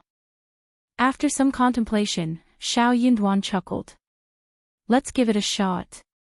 Those IOUs you possess might prove to be valuable. Zhao Shu was taken aback. Qiao Xian had already caught on to Xiao Yunduan's plan, smiling as she elaborated, my husband is onto something. Those IOUs can be leverage. It all hinges on whether old Master Zhao is more inclined to part with his money or divorce. I believe young Master Zhao, you can anticipate his choice, right? Zhao Shu's face lit up with hope. He nodded and grinned, indeed, why didn't I think of that? His attachment to his wealth is undeniable. If you find any errors, ads pop up, ads redirect, broken links, non-standard content, etc., please let us know to report so we can fix it as soon as possible. Chapter 1264. Visit. He prioritized his wealth, often neglecting other aspects of his life. Qiao Xian flashed a knowing smile and reassured, you may be adopted, but you share his bloodline, and there's nothing you can do about it. I'll stand by your side. Xiao Yunduan, constrained by his status, couldn't directly involve himself in certain matters. He couldn't even visit the vast 100,000 mu mulberry fields, leaving Qiao Xian to handle it alone. Zhao Shu expressed his deep gratitude and guilt as he felt the gifts he had brought were inadequate. He vowed to make it up to her next time. After Zhao Shu departed, Qiao Xian and Xiao Yunduan pondered the situation. Qiao Xian relished the idea of getting involved in Zhao Mu's troubles. The more miserable Zhao Mu became, the happier she felt. She was determined to make the most of the generous gift from Zhao Shu, not wanting to disappoint him. Xiao Yunduan wasn't worried about their actions.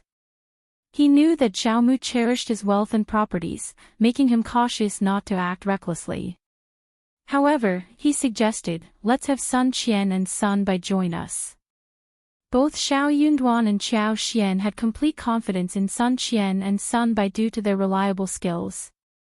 The next day, Qiao Xian, accompanied by Sun Bai and Li Xia, paid a visit to the Zhao family. Upon hearing that Madame Xiao, the owner of the 100,000 mulberry fields, had come, Zhao Mu was pleasantly surprised. He assumed Xiao Xian was interested in the silk production from the mulberry fields and went out to personally welcome her. Qiao Xian, considering that Madame Xiao might feel uncomfortable being alone, paused and requested someone to fetch Ms.Qin to keep her company. But when he remembered that Ms.Qin was just a concubine, Xiao Mu hesitated. Madame Xiao might be infuriated if a mere concubine served her. He couldn't help but berate himself for forgetting such a crucial detail. In the grand hall, Xiao Mu treated Qiao Xian with utmost politeness. Xiao Mu couldn't conceal his surprise at how young Qiao Xian appeared. He covertly observed her and noted her exceptional demeanor. She spoke with confidence and showed no signs of fear, compelling him to treat her with due respect. "Please do not take offense, old Master Zhao," Qiao Xian responded. "I am truly honored, Madame Xiao. It is a privilege for the Zhao family to host you." "You are most welcome, Madame Xiao," Xiao Mu replied, exchanging pleasantries. Qiao Xian's courteous manner further convinced Xiao Mu that she had come for the silk. The silk produced from 100,000 mu of mulberry fields was substantial, and he was the primary customer, making it a logical assumption. With her presence, Xiao Mu believed he held the upper hand in the situation, allowing him to remain patient and discern her intentions. Xiao Mu felt a sense of assurance, internally smirking at what he perceived as a woman's inability to maintain control. He couldn't fathom why old Master Xiao had entrusted a decision of this magnitude to someone like her. Unaware of Xiao Mu's thoughts, Qiao Xian sensed his prideful demeanor. She wondered about the source of his self-assuredness. After a brief moment, Qiao Xian smiled and said, "Old Master Zhao, I am here upon someone's request, and I have a matter of great significance to discuss with you. It pertains to that person's private life, so I implore you, old Master Zhao, to remove any irrelevant individuals from our conversation. If you find any errors, ads pop up, ads redirect, broken links, non-standard content, etc., please let us know and report so we can fix it as soon as possible." Chapter 1265. Angry Xiao Mu's eyes widened in surprise, caught off guard by Qiao Xian's unexpected revelation. He couldn't fathom what Qiao Xian was alluding to, and so he decided to remain patient and let her elaborate. "Madame Xiao, you have me intrigued," he responded, his curiosity piqued. "I may not fully comprehend your intentions, but I am willing to listen to what you have to say." With a subtle smile, Xiao Mu gestured to the servants to exit the room, leaving only the housekeeper behind to ensure their privacy. Qiao Xian paused briefly before addressing him directly. "Old Master Zhao, young Master Zhao has entrusted me with a delicate matter concerning Madame Zhang and old Master Zhao's potential divorce." Zhao Mu's initial reaction was one of disbelief, and his face turned crimson with a mixture of anger and humiliation. The fact that an outsider like Qiao Xian was privy to such a sensitive family matter implied that his own son had divulged everything about their family affairs, intensifying his sense of shame. "Madame Xiao, this is going too far," Zhao Mu exclaimed, his voice shaking with indignation. "This is a matter concerning my family, and you have no right to interfere. Even my unfilial son should not have disclosed this. I had thought you to be a reasonable person. Am I wrong?" Qiao Xian responded with a light chuckle, trying to maintain her composure. "Old Master Zhao, please don't be upset, and allow me to clarify my position. I pride myself on being a reasonable individual." Zhao Mu sneered inwardly, thinking, "I won't back down. I'm not afraid of you." He then looked at Qiao Xian with a challenging expression. Qiao Xian continued with a calm demeanor, "Old Master Zhao, let's discuss reason." As she spoke, Qiao Xian placed 2 IOU notes in front of Zhao Mu. He stared at them in shock, his eyes widening. "What is the meaning of this? How did you come into possession of these IOUs?" Qiao Xian maintained her composed smile but didn't offer an explanation. Gritting his teeth, Zhao Mu concluded, "It must have been Zhao Shu. That ungrateful son must have given them to you." Qiao Xian replied gently, "Old Master Zhao, let us refrain from such labels. Young Master Zhao is no longer part of the family, and you no longer have any paternal rights over him. Calling him ungrateful seems inappropriate when he is no longer your son." Zhao Mu was left speechless, grappling with the weight of Qiao Xian's words. Zhao Mu shot an intense glare at Qiao Xian, now fully aware that dealing with Madame Xiao was not going to be a straightforward task. Madame Xiao, he began, attempting to salvage the situation, perhaps it would be wise for us to maintain some semblance of mutual respect, considering our potential future interactions. Your silk business aligns with our workshop's interests, as we are the largest in Hangzhou. Cooperation could be mutually beneficial. What are your thoughts on this, Madame Xiao? Qiao Xian responded with a serene smile. Indeed, I have no immediate concerns about selling silk. Hangzhou can serve as a hub for distribution to other regions. If I don't sell all my goods this year, there's no harm in carrying them over to the next. My financial gains remain secure. Isn't that right, old Master Zhao? However, Zhao Mu couldn't ignore the stark reality that shutting down their workshop for an entire year was simply unfeasible. Doing so would jeopardize the Zhao family standing as the wealthiest entity in Hangzhou. Although he seethed with anger, Zhao Mu was cognizant of the fact that he had limited options when dealing with Qiao Xian. She was, frustratingly, making a valid point. What is your proposition? He finally inquired, his voice strained. I've been approached by young Master Zhao to facilitate a divorce on behalf of his mother. If old Master Zhao were to provide me with the necessary divorce documents, wouldn't everyone stand to benefit? Qiao Xian suggested. Zhao Mu considered her proposal carefully before responding, his patience wearing thin. Silk, is that your only condition? I assure you we can meet your silk supply needs and offer them at market prices. Qiao Xian's tone grated on his nerves, but Zhao Mu had no choice but to continue the negotiations. If you find any errors, ads pop up, ads redirect, broken links, non-standard content, etc., please let us know to report so we can fix it as soon as possible. Chapter 1266, IOUs, yeah, Qiao Xian responded, seemingly unaware of any issues with her statement. She maintained a pleasant smile as she continued, your workshop is exceptionally spacious, and a minor price adjustment could potentially result in significant losses for you, correct? Are you dissatisfied with the prevailing market rates? Naturally, you can explore other suppliers, but finding an alternative source for such quantities might prove challenging. Moreover, resorting to coercive means to obtain silk would only drive up prices, costing you even more in the long run, which hardly seems worthwhile. Zhao Mu remained silent, unable to formulate a retort. He begrudgingly acknowledged the validity of Qiao Xian's argument, though he remained far from convinced. As for those IOUs, Qiao Xian shifted the conversation back to the matter at hand. There are 10 in total, correct? I now hold possession of these IOUs, and I propose a fair arrangement. I'll offer you the market price for the silk plus half the value of those IOUs in exchange for Madame Jing's divorce papers. Old Master Zhao, do you find this to be an equitable proposition?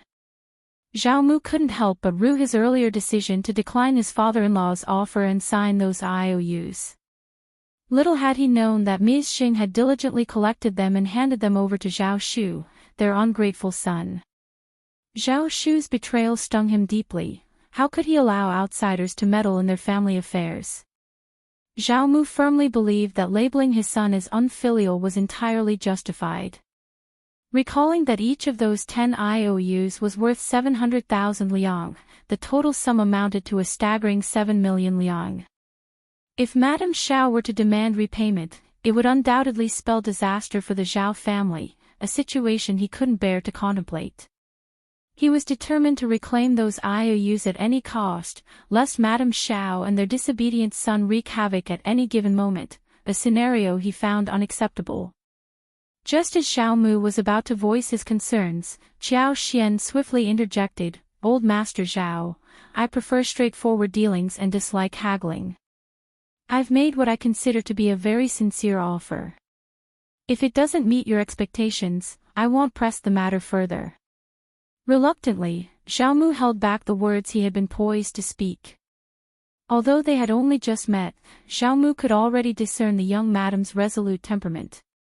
If she made such a statement, she seemed entirely capable of following through with her intentions. What worried him most was that he couldn't afford to take such a gamble. With 7 million liang in IOUs and the prospect of obtaining a divorce paper in exchange for half that amount, 3,500,000 liang, it was undoubtedly an attractive deal. Madame Qiao had displayed a remarkable level of sincerity. However, Zhao Mu had never accepted the burden of this 7 million liang debt. To him, it was a trifling sum, and even being required to pay 10,000 liang would have been a humiliating ordeal. They should never have offered the money in the first place, but it was too late for regrets now. Yet, what alternative did he have? Zhao Mu wrestled with his inner turmoil. While Qiao Xian calmly sipped her tea, butler Zhao stood there in a state of bewilderment. Eventually, Zhao Mu gave in, his voice resigned. "All right, I will provide you with the 3.5 million liang, the divorce paper, and the IOUs. Old Master Zhao, you are indeed a straightforward individual. It's no wonder you've been able to amass such wealth. In that case, I'll give you 2 days to prepare, and after that, we'll settle the transaction." Qiao Xian agreed, her demeanor still composed. Inwardly cursing his predicament, Zhao Mu forced a smile and replied, "Very well, but I may not have that much money readily available. Could I offer something else as collateral?"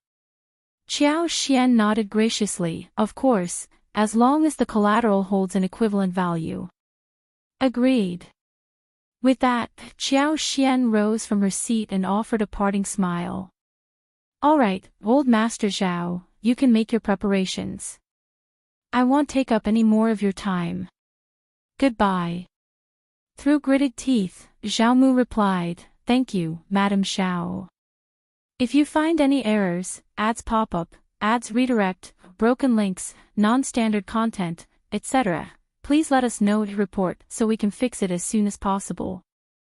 Chapter 1267, Money, Please, Master Zhao, Qiao Xian said. With a nod and a gentle smile, Qiao Xian departed with her entourage.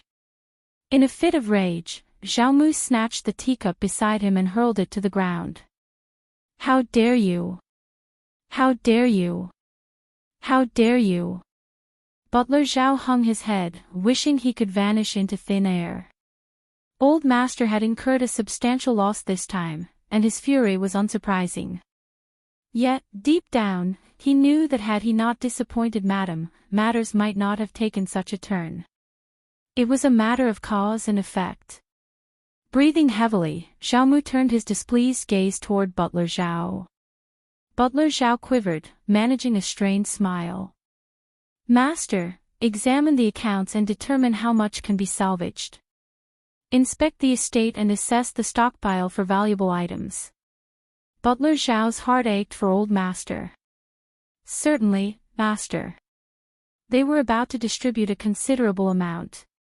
Terrified of becoming the target of old Master's ire, Butler Zhao hurriedly made his exit. Zhao Mu vented his frustration for a moment before letting out a sigh of relief. He then slowly retraced his steps to the study. He needed to contemplate his future course of action. He firmly believed that without the Jing family, he wouldn't have risen to prominence. The Zhao family's success had been solely due to his capabilities, nothing else. As for Zhao Shu and Madame Qiao, they would soon face his wrath. No one could subject Zhao Mu to such suffering. The Zhao family could afford 3.5 million liang. The Zhao family was undeniably prosperous. In a mere half-day, Butler Zhao delivered the news that their account held a substantial 800,000 liang. Additionally, they possessed 2 well-endowed fields in the southern part of the city, spanning 20,000 mu and 6,000 mu respectively. In Hangzhou, prime fields commanded a rate of 13 taels of silver per mu. When combined with the abbeys and laborers, the 26,000 mu holdings amounted to a staggering 400,000 liang. Though the Zhao family owned a few more fields, they were undoubtedly being retained. The storage room harbored an abundance of valuable assets. Given that they had already invested 400,000 liang in acquiring an exquisite jade cabbage, they could potentially procure an additional 500,000 liang. Not to mention a towering pair of red coral pieces valued at approximately 400,000 liang. Furthermore, there was a complete set of Yuezhing tea sets, a pair of suet white jade bottles, a crystal screen, a box of southern pearls each the size of a longan, and much more. In addition to this, old Master Zhao had 100,000 liang worth of gold tucked away in the cellar. Collectively, these resources made it far from challenging for the Zhao family to amass the required 3.5 million. However, as he contemplated this extensive list, old Master Zhao couldn't help but feel a pang of sorrow. These treasures had been accumulated over 2 or 3 generations of the family, with particular attention given to items purchased in the past decade. Each piece had been meticulously chosen for its quality. The idea of parting with them all at once was undeniably heartbreaking. Yet, old Master Zhao momentarily lost sight of the fact that these valuable possessions shouldn't have been his to begin with. The Jing family's funds rightfully belonged to the Jing family, and he had benefited from them without restraint. Now, it was merely a matter of returning a portion. Zhao Shu had not taken undue advantage of him.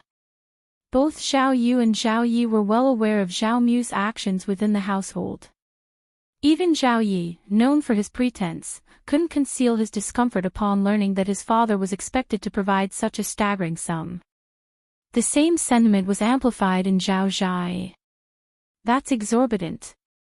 That scoundrel has crossed the line, Dad. 3.5 million liang is no small sum. Many families in Yangzhou have less than that. Is he not afraid of overreaching? Doesn't he realize he might choke on his greed? If you find any errors, ads pop up, ads redirect, broken links, non-standard content, etc., please let us know to report so we can fix it as soon as possible. Chapter 1268, Forget it, we can't let him off so easily. Zhao Yi exclaimed. Dad, that's too much. 3,500,000 liang is not a small amount, and we need time to deal with it, right? How can we ask for so much all at once? Zhao Mu's heart skipped a beat. His second son was right. This way, they could carefully strategize and delay as much as possible. Handling this matter slowly would be more prudent in the long run. They could stretch it out over 8 or 10 years, and it would yield better results. However, when he thought of Madame Xiao, who was always soft-spoken and wore a perpetual smile, Zhao Mu couldn't help but feel uncertain. This woman was an enigma. Zhao Yi suggested, Dad, what if I consult with our strategist about this? Zhao Mu agreed, that's a good idea. Go ahead. Okay, wait for my good news. Zhao Zhai, who was seeking help from others, sneered, we've suffered a significant loss in this lawsuit, and the official can't afford to offend them. Let's not waste our efforts. He resented Zhao Shu for prioritizing his own family, but seeing how determined Zhao Yi was made him sneer. However, his constant opposition to his father, Zhao Mu, always infuriated him. It was no different this time. Zhao Mu was already quite frustrated. His second son was actively contributing to the family's cause, while their eldest son not only remained unhelpful but also made sarcastic remarks. Zhao Mu shot him an angry glare and snapped, just be quiet. Your brother is working for the family's benefit, and what about you? You're not contributing anything but rudeness. Leave right now. Frustrated and furious, Zhao Zhai was expelled from his father's study. He lingered outside the closed door for a while before departing in anger. Why hadn't he been able to offer any assistance? He had been keeping an eye on family matters, but his injured leg made it inconvenient for him to contribute. Zhao Yi returned shortly after, wearing a dejected expression. It was evident that their initial efforts had not gone well. The strategist didn't provide a direct answer but rather remarked, there are established rules for everything. We can simply adhere to these rules and spare ourselves unnecessary trouble, don't you think?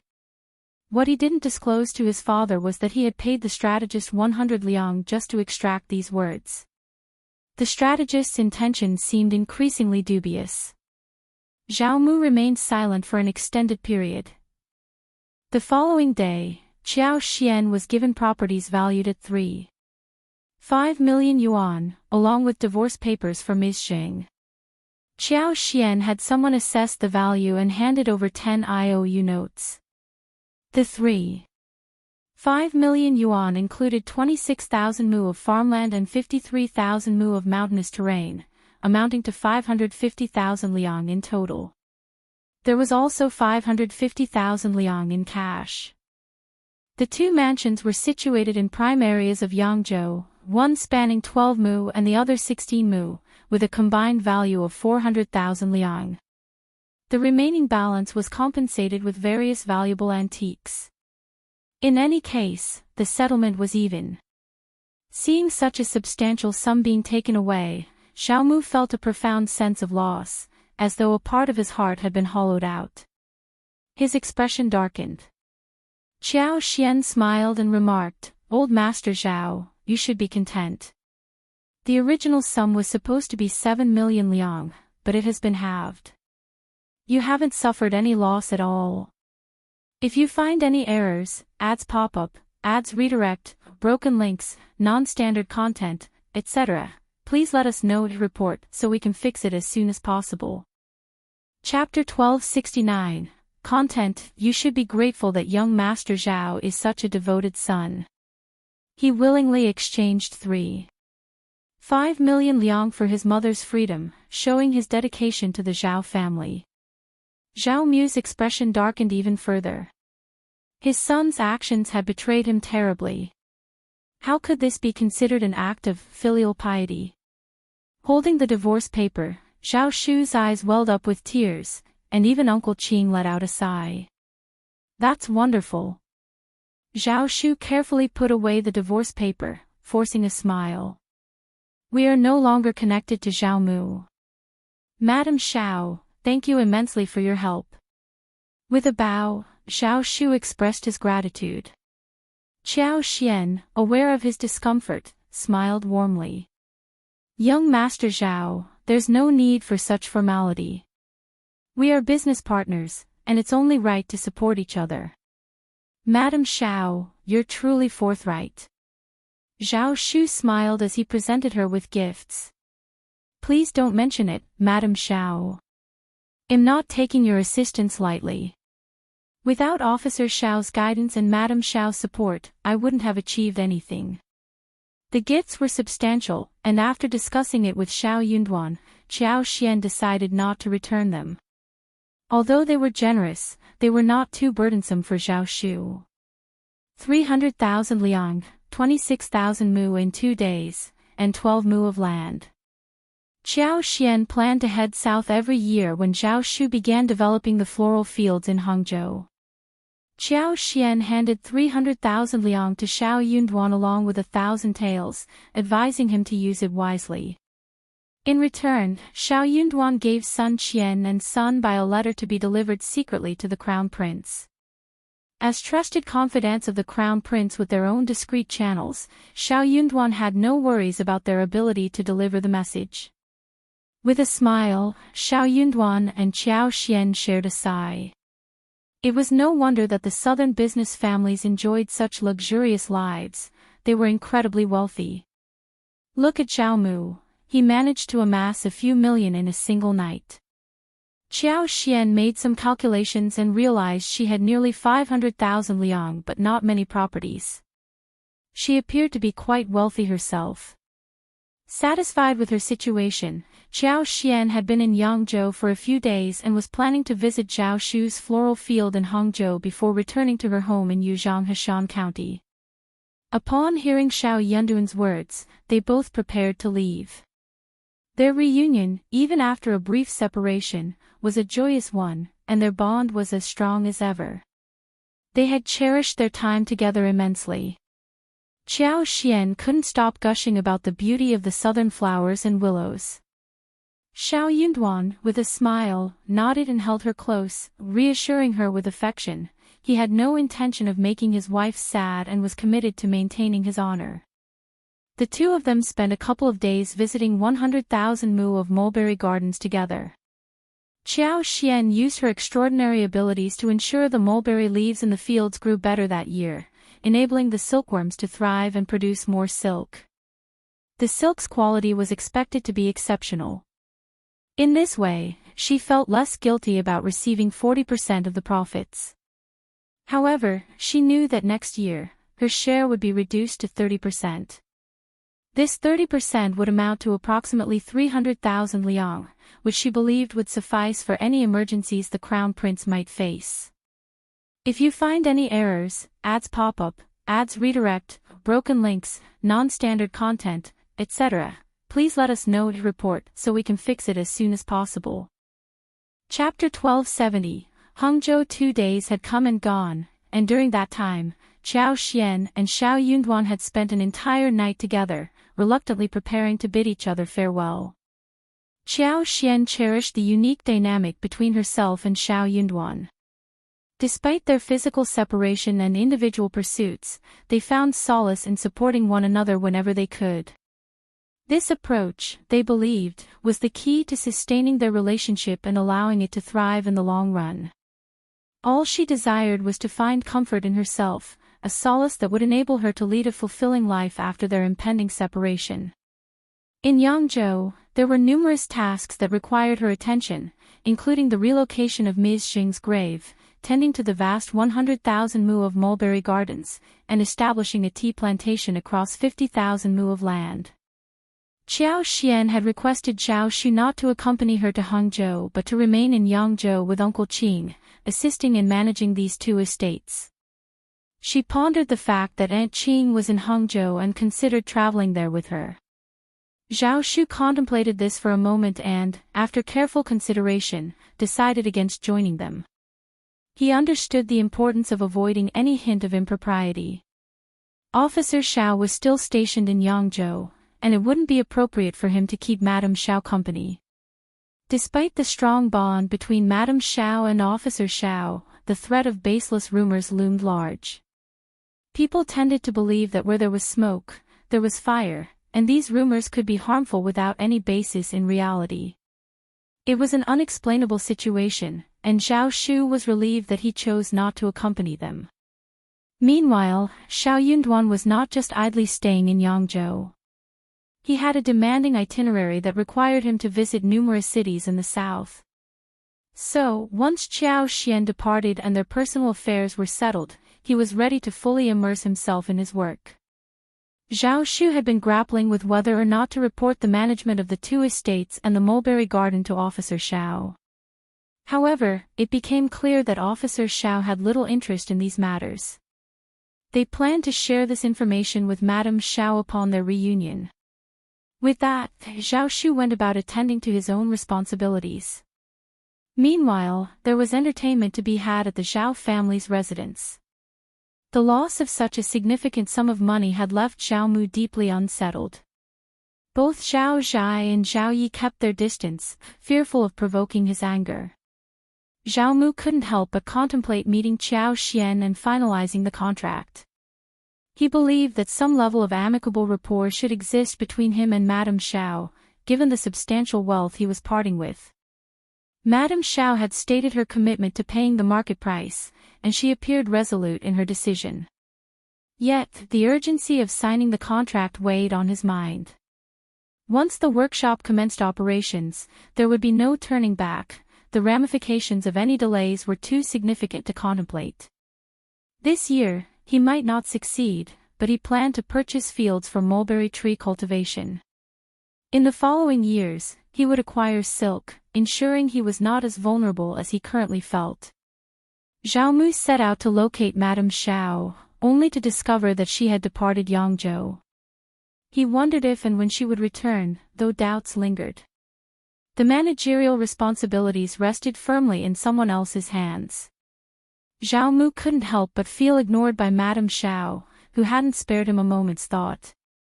She had entrusted the management of the vast 100,000 mu of mulberry fields to the manager. Chapter 1271. Manager Zhao Mu found himself heading towards the manager's office, not expecting what awaited him there. To his astonishment, the manager turned out to be none other than Uncle Qin. Shocked, Zhao Mu suddenly pieced together the puzzle and his emotions swirled into a turbulent mix of shock and anger. Qin, tell me the truth, was this Zhao Shu's scheme from the very beginning? Madame Qiao purchased mulberry fields, didn't she? He used her to deceive me, didn't he? It was inconceivable that someone could acquire such vast mulberry fields with a mere 2 million liang. It was a clever ruse, flipping the left hand with the right. I can't believe it. That scoundrel. How dare he play such a trick on me? He even had the audacity to pass the contract to someone else to trap me. As Zhao Mu seethed with anger, a wicked satisfaction washed over Uncle Qin. Zhao Mu, the wealthiest man in Hangzhou, and his young master had no allies, being both father and son.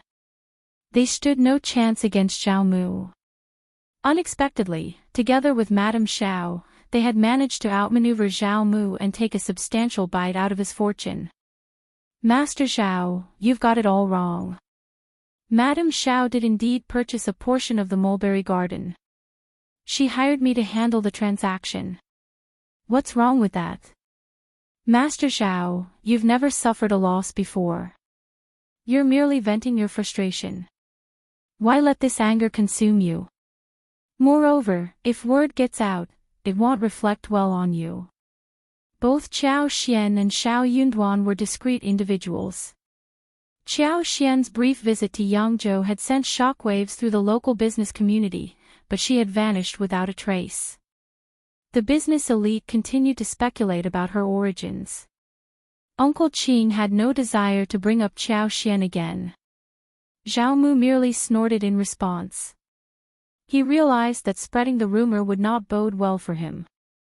If it got out, he would find it difficult to face anyone, especially when he inevitably failed at the 500 meters and his son fell victim to outsiders' tricks.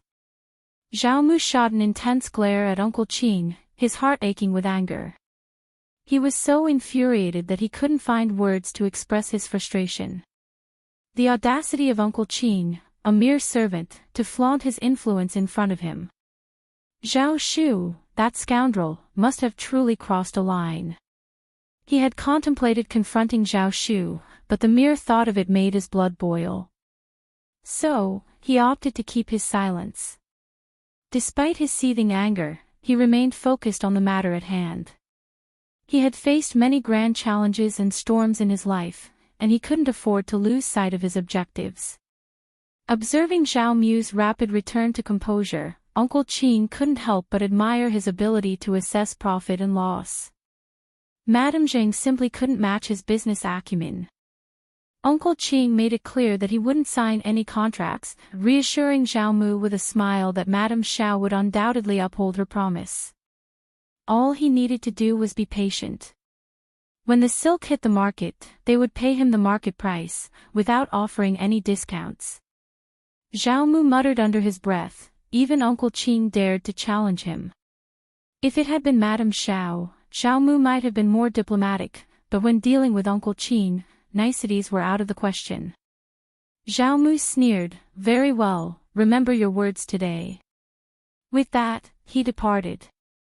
The mulberry garden still rested in Zhao Shu's possession, and he needed to amass sufficient funds to purchase the silk. His ungrateful son would make no exceptions for him, that much was certain. Chapter 1272. Shock. Zhao Mu's heart ached once more as he reviewed the billing check. He knew he had to find a way to rectify this situation. So, he decided to approach Ms.Qin, who was currently under his restriction. However, Ms.Qin was not at all inclined to cooperate. She had been grounded this time, and she wanted nothing to do with the matter. Initially, she hadn't given it much thought. After all, she had been managing the mansion for many years and had her trusted confidants. She didn't dare to venture out herself, but she had assumed that her maids and aunties could go out and handle her son's affairs. Unfortunately, none of her plans had panned out. None of her servants could leave the premises, and they couldn't come up with any convincing excuses to do so. Furthermore, her son and daughter-in-law were nowhere to be found. Ms.Qin was growing increasingly anxious. However, her anxiety turned to joy when Old Master made an appearance. She felt a sense of pride, knowing that Old Master cared for her deeply. She couldn't help but wonder what the future held. She decided to make Old Master happy so she could broach the topic with him. Ms.Qin had always taken great care of herself, and her frail appearance seemed to attract the affection of men. She had a history of being mischievous, something Zhao Mu had once appreciated. But today, he was not in the mood for it. He gently pushed away Ms.Qin, who was trying to entice him with her charms. Instead, he pressed her about Ms. Zheng's dowry. "Where did you acquire everything?" he asked with a cold and suspicious gaze. Ms.Qin's heart sank at the sight of his demeanor. She stammered, "Old Master, all right, there are no outsiders here, so there's no need to say this. Whatever transpired in the past, Old Master, I hold no grudges against you. It's all history now, just tell the truth." Ms.Qin felt a bitter resentment building within her. The truth. She had already spoken the truth at least 8 or 10 times, but no one had believed her. Unable to hold back her emotions, Ms.Qin burst into tears, covering her face as her sobs racked her body. However, Zhao Mu found no amusement in her tears. Instead, he grew increasingly irritated. "Ms.Qin, what's this pretense for? If you won't speak the truth, don't force me to take action." Ms.Qin's crying only intensified. Old Master had always treated her well, so why did he suddenly doubt her this time? Desperation overcame Ms.Qin, and she knelt before Zhao Mu, performing kowtows while swearing that she was not involved in any wrongdoing. How could she admit to taking something she had never touched? Zhao Mu initially suspected she was putting on an act, but something didn't quite add up. When Ms.Qin made the promise, she seemed sincere and honest. She had no reason to conceal the truth at that moment. As Zhao Mu probed for more details, his expression changed as he recalled Madame Xiao's schemes, and he nearly lost his temper. He had failed again. Ms. Zheng must have had a change of heart and taken her own dowries back. She had likely been slowly moving her belongings out of the mansion, hoping no one would notice. That bitch. Neither the mother nor the son could be trusted. "Old Master, you finally believe me." "Old Master, Zhao Shu is going too far. He swindled so much money from you, we must reclaim it from him." Ms.Qin exclaimed. Zhao Mu let out a disdainful snort. Reclaim it? How could she recover what she had already given away? Chapter 1273, Petty Revenge compared to the sum of 3.5 million liang, a few 100,000 seemed inconsequential. It was beyond infuriating. Zhao Mu seethed with anger, almost unable to contain himself.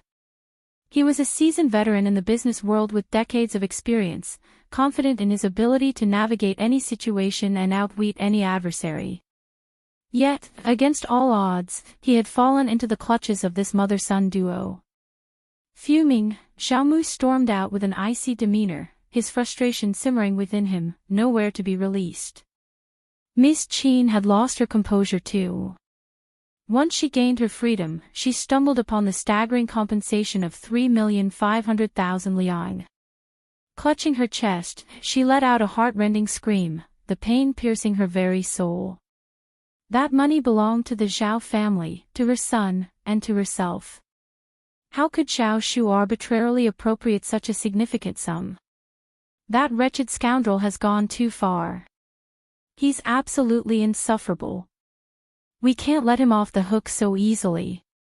Ms.Qin gritted her teeth and summoned her two sons for a conference. I've heard he's still in Hangzhou. No matter what it takes, we must teach him a lesson and force him to return every last cent. Ms.Qin's rage intensified, particularly upon discovering that Uncle Qing was overseeing the vast mulberry fields. It only fueled her fury further, as she suspected Zhao Shu's involvement. Their losses had been monumental. Zhao Zhai shared in the anger. He sneered, "Who does that brat think he is? He won't need any tricks after I'm through with him. In fact, I'll give him a few extra lessons so he understands that not just anyone can trample over us."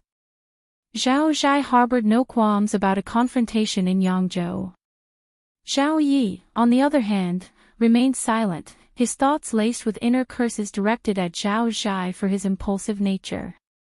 What would be the purpose of physically assaulting Zhao Shu? Could it guarantee the return of the money? However, it couldn't be denied that Zhao Shu deserved some sort of retribution. If elder brother intended to confront him physically, there would be no objections. Ms.Qin had always excelled at subtle manipulation, and she found a sense of satisfaction in these sentiments. Indeed, he needs a stern lesson. Seek out individuals who can keep their mouths shut. Don't worry about the expense, give them a thrashing and leave them incapacitated. But ensure they don't lose their lives. Humph, in Yangzhou, nobody will care about his well-being. Encouraged by his mother's support, Zhao Zhai wore a satisfied expression and nodded in agreement. Initially, Zhao Zhai had intended to carry out this plan with his trusted servants, but he bumped into his close friend, Brother Lin, who inquired about his intentions. Although Zhao Zhai had wanted to keep things hushed, Brother Lin's curiosity proved relentless, compelling him to spill the beans. He made it clear that the matter should remain confidential. Young Master Lin pondered for a moment, then grinned. "Brother Zhao, merely beating him up is child's play, too simple. Didn't you mention that his loyal servants control the 100,000 mulberry fields? What if we were to set fire to them, he. Zhao Zhai's eyes gleamed with intrigue, and he responded with a smile. "You're absolutely right. Why didn't I think of that, Brother Lin? You're a genius." Young Master Lin joined in the laughter. "Plan it meticulously and watch them suffer." "Absolutely." Zhao Zhai treated young Master Lin to a drink and set his plan in motion the following day. Since they no longer possessed the mulberry garden, if they couldn't have it, they were determined to ensure no one else could either. It seemed like a perfectly reasonable course of action. Chapter 1274. Fire. He could finally release the pent-up anger that had been festering in his heart, and the sensation was utterly satisfying. Zhao Zhai had always been known for his impulsivity and fiery temper. Thus, when the idea struck him, he couldn't contain his eagerness to put it into action. 2 days later, he arrived at Ms.Qin's extensive mulberry garden, accompanied by more than 20 individuals. The sprawling 100,000 mu mulberry garden stretched as far as the eye could see, with the mulberry leaves just beginning to bud and flourish in the current season. Beneath the moonlight, the garden appeared as an endless expanse of green. Zhao Zhai swiftly organized his group into 6 teams, each tasked with bringing in various incendiary materials like oil, dried straw, flammable pine branches, and fire sides from different directions. Once inside the garden, they lit the fires and discreetly made their escape. Their plan was to disperse and reconvene in different towns at dawn, avoiding any contact or communication in the meantime. In his quest to vent his anger, Zhao Zhai generously paid each participant 50 liang and added an extra 10 for the leader, totaling a substantial sum. This would be enough for these individuals to survive for at least half a month. Zhao Zhai had meticulously planned every detail, driven by a desire to witness the devastation of the mulberry garden that had once belonged to the Jing family, a property that Zhao Shu had a share in. Accompanied by 2 personal page boys, he had formed a small team for this mission.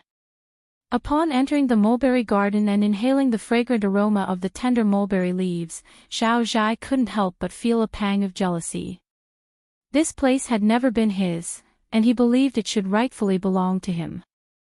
However, the thought of obliterating everything and the subsequent anguish that Zhao Shu would experience upon seeing the ruins the following day filled Zhao Zhai with a sense of perverse satisfaction.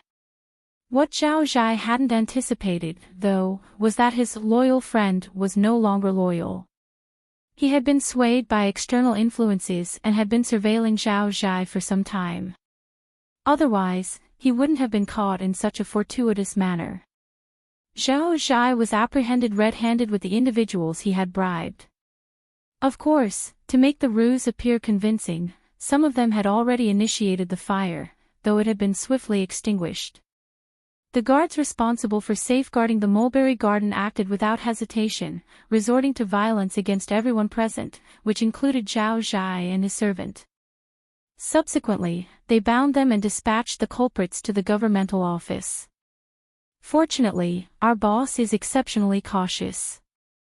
She acquired the entire 100,000 mu of mulberry garden in a single purchase, and being an outsider, she anticipated potential jealousy from others. She worried that someone might engage in underhanded activities behind her back, so she issued orders for daily patrols, especially during the night. She has a preference for exploiting the cover of darkness and the late hours, one of the guards explained. For a while, nothing unusual occurred, and we started to think that perhaps our owner's caution was excessive.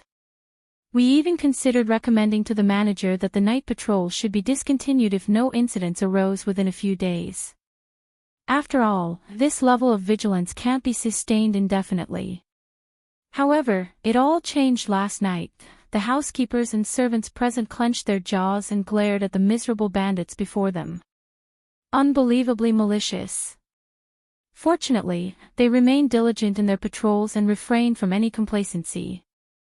This vigilance paid off when they observed these individuals sneaking into the mulberry garden the previous night, prompting them to discreetly tail the intruders. Initially, they believed the intruders were merely harvesting leaves and mulberry trees. Little did they know that the intruders were about to set the trees ablaze. If the fire had taken hold, the entire mulberry garden would have been reduced to ashes, and the consequences would have been. Chapter 1275 showed just the mere contemplation of such action sent shivers down their spines. How utterly immoral. The devastation of the 100,000 mu mulberry garden would not only inflict colossal losses upon its owner but would also deprive countless families of their income and sustenance, plunging them into hardship. Moreover, the silk produced within this vast expanse of mulberry fields held significant economic importance. Its destruction would undoubtedly send shockwaves through the markets of Hangzhou and the entire Jiangnan region. The repercussions would be profound, leading to the closure of many small mills and the ruin of numerous livelihoods. Such actions were an egregious display of immorality. The official resolved to punish the culprits severely, making an example of them to deter any potential wrongdoers. The official himself was infuriated by these events. He also recognized that the destruction of the 100,000 mu mulberry fields would inevitably disrupt the silk market, causing prices to soar. In such a scenario, as the magistrate, he would bear the blame, potentially damaging his political career. It was evident to anyone with common sense that burning mulberry fields was an act that should never be contemplated, no matter how intense the conflict. This incident stirred the official's anger further. Even if the mulberry garden manager chose not to file a complaint, he intended to take stern action against the perpetrators. These 20 or 30 wrongdoers would each receive 30 lashes and serve a 6-month imprisonment, while the leaders would be incarcerated for 3 years. The official was determined to uncover the mastermind behind this malicious act and ensure they faced severe consequences. Failure to do so would send the message that he was a mere figurehead in his jurisdiction, and such audacious actions would not be tolerated on his watch. He remained indifferent to the rivalries and personal disputes that often plagued the business world. As long as these conflicts didn't escalate into large-scale violence, cause harm, or result in loss of life, they simply didn't register on his radar. However, his own safety and the preservation of his career were non-negotiable. The prospect of being the subject of mockery among his peers in the governmental office if he failed to identify the wrongdoer weighed heavily on his mind. Surprisingly, the investigation proved straightforward, thanks to the fact that the culprit was conspicuously associated with a group of troublemakers. Old Master Zhao, when summoned to the governmental office, remained bewildered, unsure of the circumstances. He began to extend a polite greeting to the officer, but before he could complete it, the officer's tone took a sharp turn, filled with disdain. "Old Master Zhao, your cunning knows no bounds. Are you trying to extort from me? How have I offended you? Old Master Zhao, let's have some transparency here. No more underhanded tactics, all right." Startled, Xiaomu knelt down, a mixture of shock and confusion on his face. "Officer, what on earth are you talking about? I'm utterly perplexed. Is there some grave misunderstanding? Could someone be scheming against me, framing me in your eyes?" The thought of Zhao Shu crossed his mind. He couldn't imagine anyone else orchestrating such a setup against him. The officer scoffed and instructed his aide to narrate the situation to old Master Zhao. As the details unfolded, Zhao Mu's heart sank, and a chilling realization dawned upon him. He attempted to defend himself, vehemently claiming his innocence, but the officer remained skeptical. After all, it was clear that Zhao Zhai wasn't solely responsible for the idea of burning 100,000 mu of mulberry fields. Such a drastic act wouldn't have been carried out without Zhao Mu's consent. However, Zhao Zhai had dared to take the plunge.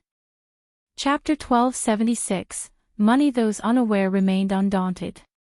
Prior to the incident, Zhao Zhai was brimming with motivation, determined to make a significant contribution. He firmly believed that his efforts could elevate the Zhao family's standing, potentially earning his father's newfound respect. From this moment onward, he anticipated his father's heightened regard for him.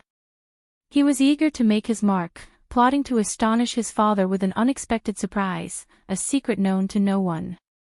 Had he shared his intentions, Xiaomu would undoubtedly have rebuked him harshly, dissuading him from pursuing such a preposterous and perilous notion. As Xiaomu broke into a cold sweat, the official couldn't help but sneer upon hearing Grandmaster's words. "You should count yourself fortunate that your plan failed. Otherwise, the Zhao family could have faced imprisonment.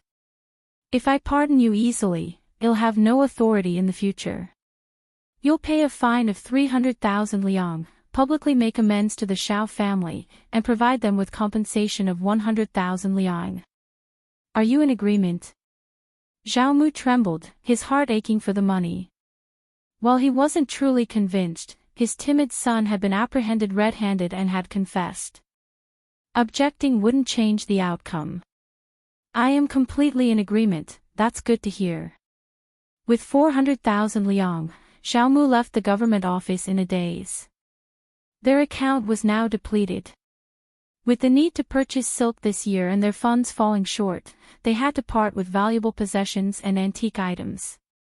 He had initially planned to set aside 100,000 liang in savings, intending to settle their accounts after selling the silk. That was usually how large business deals were done. When no one bought raw materials, the payment would be paid in one go. However, given recent events, winning the approval of the Zhao family might prove challenging. This disobedient son was the root cause of all these troubles.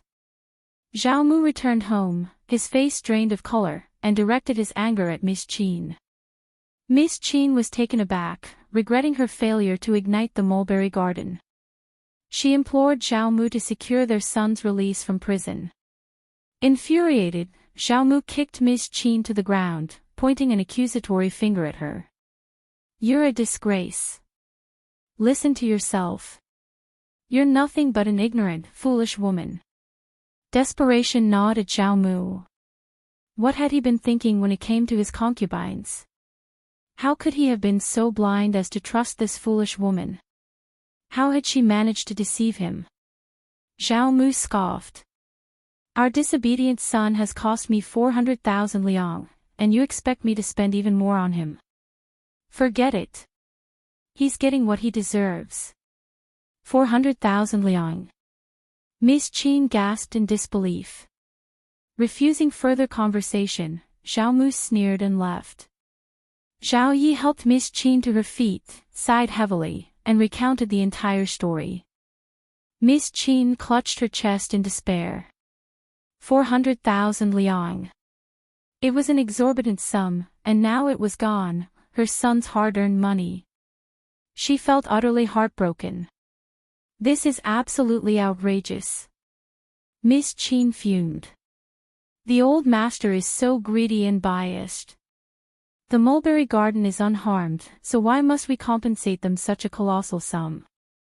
Chapter 1277, Ms.Qin's anger. Furthermore, our family should not bear this burden alone. So many others have done the same, why weren't they held accountable? Zhai is an honest person, and he would never engage in such actions willingly. Those individuals must have coerced him into it, without a doubt. Zhai is the victim here. Those wrongdoers deserve punishment. Ms.Qin sobbed so intensely that it caused Xiao Yi a throbbing headache.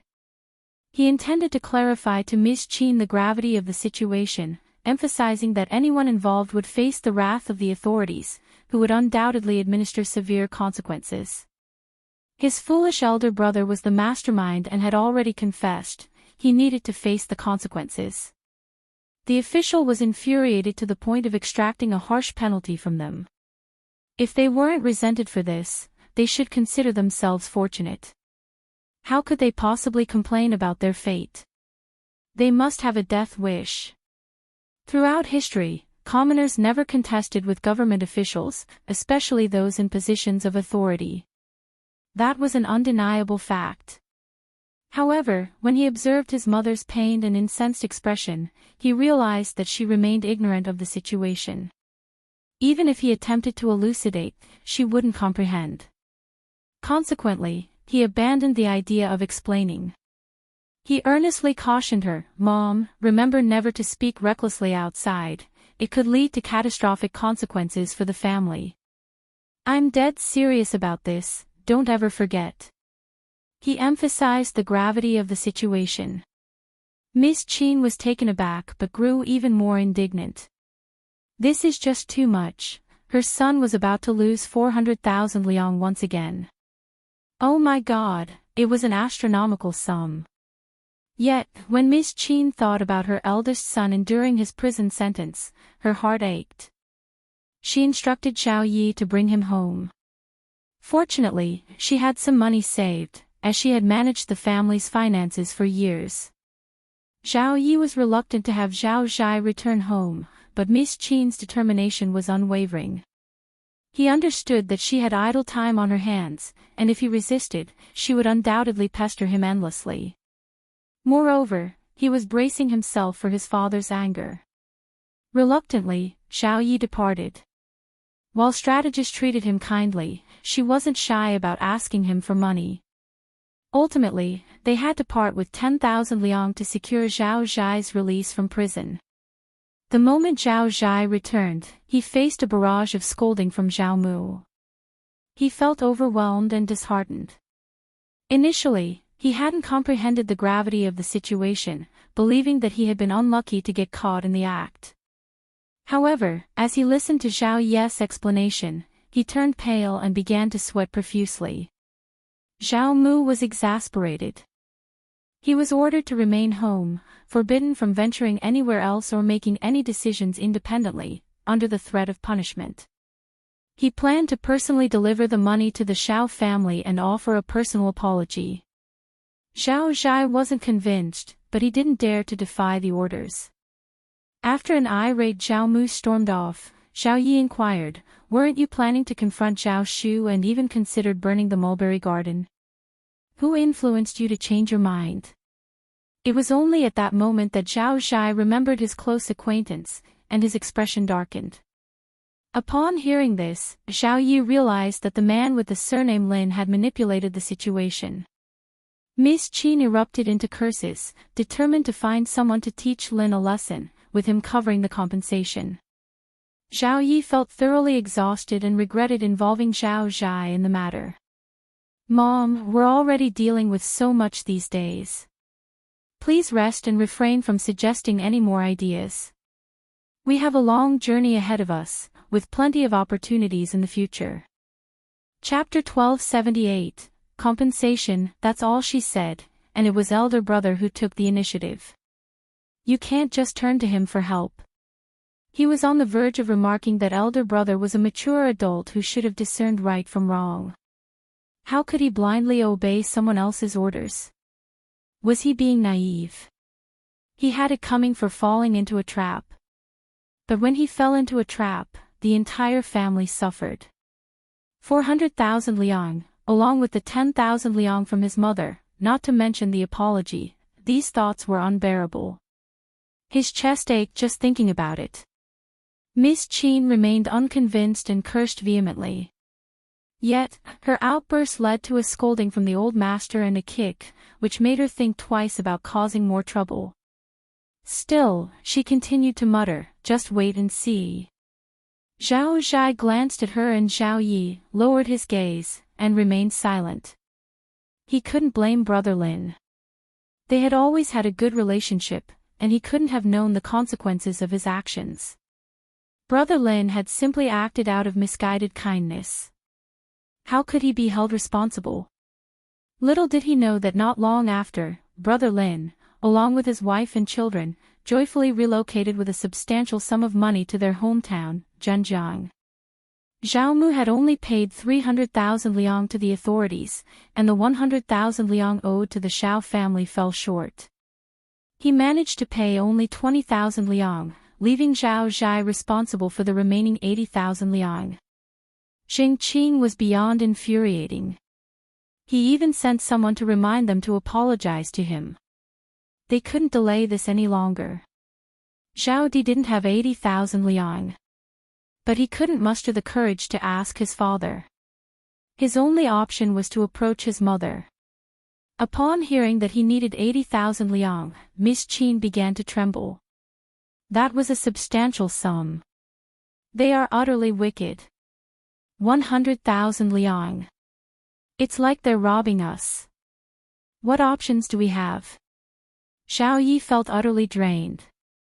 Mom, the Qiao family is far from honorable, and Zhao Shu and Qing are only making things worse. If we don't give them the money, they'll be thrilled to have an excuse to create trouble at the government office. And if that happens, the government official held a strong grudge against the Zhao family. It was his decision, and if the Zhao family refused to compensate or apologize, it would imply they rejected his ruling. Naturally, the official wouldn't appreciate that.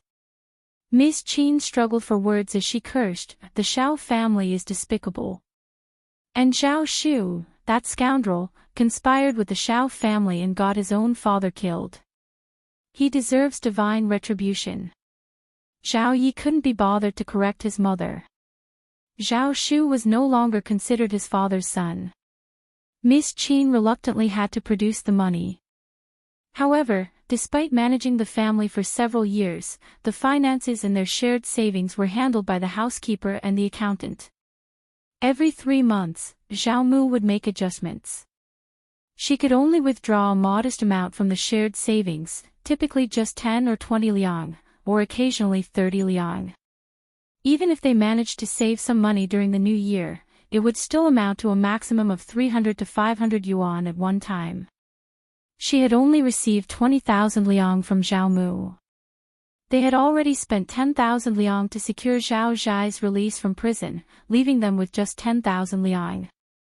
This was still a long way from the required 80,000 liang. She didn't dare to turn to the old master for help, so she had to consider selling their belongings. However, she had been stripped of her authority as housekeeper, so she couldn't access the items. She needed to come up with another solution. If you find any errors, ads pop up, ads redirect, broken links, non-standard content, etc., please let us know to report so we can fix it as soon as possible. Chapter 1279, Show. Fortunately, she had acquired many valuable possessions over the years, leaving her with no need to resort to pawning for money. Reluctant to part with her exquisite jewelry, she carefully selected a handful of porcelain bottles and jade ornaments, entrusting Zhao Zhai with the task of pawning them for much-needed funds. As she clutched these precious items, her frustration got the better of her, leading to another scolding directed at Zhao Shu. Accompanied by these valuable assets, Zhao Zhai headed to the local pawn shop. Regrettably, he shared the same unfortunate trait as Ms.Qin, a lack of knowledge regarding the true worth of his possessions. Unbeknownst to them, a single pair of porcelain vases alone could fetch a minimum of 50,000 liang, with the other pair worth 40,000 liang. The pawn shop's manager and staff possessed keen discernment. Not only could they assess the value of items, but they could also gauge the character of their clients. Their instincts immediately identified this young master as an inexperienced and perhaps naive individual, merely from his body language. These were all lucrative opportunities knocking at their door, and they had no intention of letting them slip by. Consequently, Zhao Zhai's possessions, which could have been valued at 180,000 liang or more, were appraised at a mere 80,000 liang. Once the necessary 100,000 liang had been collected, Zhao Zhai had no choice but to proceed to the mulberry garden to offer his apology, accompanied by butler Zhao. To his chagrin, Uncle Qing received him, intensifying Zhao Zhai's sense of humiliation as if Uncle Qing were a servant who had betrayed his master. However, Uncle Qing found this reaction comical, reminding Zhao Zhai that he belonged to the Jing family, not the Zhao family. Following a formal apology and payment of compensation, Zhao Zhai hastily departed, while Zhao Shu observed the unfolding drama with great interest. The Zhao family's lively affairs had cost them dearly, slicing away half of their holdings. If the silk trade did not perform well that year, their wealth would dwindle rapidly, potentially jeopardizing their standing as the wealthiest family in Hangzhou, and even leading to a financial collapse akin to a landslide. 2 days later, Zhao Shu approached Uncle Qing with a solemn request. None of the silk produced in Ms.Qin's mulberry garden would be sold to the Zhao family. Ms.Qin's suspicions about the Zhao family's malevolence were not unfounded. Why engage in business with those who sought to harm the mulberry garden? Zhao Mu, though seething with anger and resentment, refrained from publicly censuring Ms.Qin's abbey. His own reputation was at stake, after all. Instead, he chose to reprimand Zhao Zhai privately and began seeking alternative families to cultivate mulberries and rear silkworms. Zhao Mu disapproved of his wife and son's actions, having thrived in Yangzhou for many years thanks to the Jing family's support, which had ultimately made him the wealthiest man in the city. Consequently, he had attracted envy from many quarters. Now, his fortunes were dwindling, and he found himself a target for others' ambitions. As a result, his plan to sign contracts and purchase silk faced considerable obstacles. Prices were artificially inflated, and sellers insisted on receiving the full amount upfront, refusing to negotiate. Silk always found its buyers, and Zhao Mu, infuriated and frustrated, had no choice but to begrudgingly pay the full price. He resolved to prepare for the coming year when the mulberry fields would yield their harvest. However, this approach strained their cash flow, leaving the family with empty accounts and forcing them to sell some of their cherished possessions. With their cash flow disrupted, the Zhao family faced an ominous predicament. It was as though the mountains had crumbled and the earth had split beneath their feet. If you find any errors, ads pop up, ads redirect, broken links, non-standard content, etc., please let us know to report so we can fix it as soon as possible. Chapter 1280, Silk Zhao Shu stood on the sidelines, determined not to miss this opportunity. The fate of the Zhao family hung in the balance, and it seemed almost certain that their decline was imminent. As expected, when the silk began to flood the market, a significant number of families who had previously signed contracts with Zhao Mu had a change of heart. They preferred to pay double the deposit rather than sell their silk to him. This turn of events left Zhao Mu torn between anger and anxiety. A considerable number of families reneged on their commitments, with about 16 or 17 of them opting to pay the double deposit. Faced with this predicament, Zhao Mu found himself in a difficult position. Taking the matter to the authorities was an option, albeit a challenging one. The involvement of so many families complicated matters, and the magistrate was unlikely to favor Zhao Mu's case. Several days had already passed since the issue arose. Furthermore, if he dared to expose the situation, he risked alienating himself from potential future collaborators. This was a decision that required careful consideration from all parties involved. In light of these circumstances, Zhao Mu had no choice but to approach the manager of the weaving workshop and seek a supply of silk from Ms.Qin's mulberry garden. The frustration mounted as Ms.Qin's mulberry garden thrived this year. The leaves were fresh and abundant, the silkworms were plump and vigorous, producing copious amounts of silk. The resulting cocoons were flawless and snow-white, clearly of superior quality. Ms.Qin's mulberry garden was poised to yield 30% more silk than the previous year. After accounting for expenses, this would translate into an additional 200,000 liang, a substantial sum that rarely came by in a single year. Zhao Mu couldn't help but feel vexed by the situation. Ms.Qin's frustration deepened upon hearing the news. She couldn't help but think that the money rightfully belonged to her and her son. We've been tending to that mulberry garden for years, helping it thrive. The earnings should be ours, and we must reclaim what's rightfully ours. We can't allow them to take it without compensation, she asserted passionately. Zhao Yi found himself at a loss for words at times, considering his mother's insistence on such seemingly unreasonable ideas. After all, the mulberry garden already belonged to them, and this situation had nothing to do with outsiders. He couldn't hide his irritation, but what good would that do? His mother intended to approach the Zhao family to rectify the situation. Zhao Shu from Hangzhou, Yangzhou, and Huzhou agreed to sell the silk, but they insisted on a 30% price increase based on market rates. Furthermore, they refused to accept an advance payment, demanding the entire sum up front, or the deal was off. Zhao Mu's anger flared, and he resorted to harsh words, accusing them of bullying. Zhao Zhai and Zhao Yi shared their father's annoyance and joined in the verbal exchange, criticizing Zhao Shu for his apparent ingratitude. Zhao Yi expressed his determination to source silk from Hangzhou, Huzhou, and Suzhou, believing he could secure supplies from all three locations. Zhao Zhai also expressed his willingness to contribute to this effort. After some consideration, Zhao Mu concurred with their plan.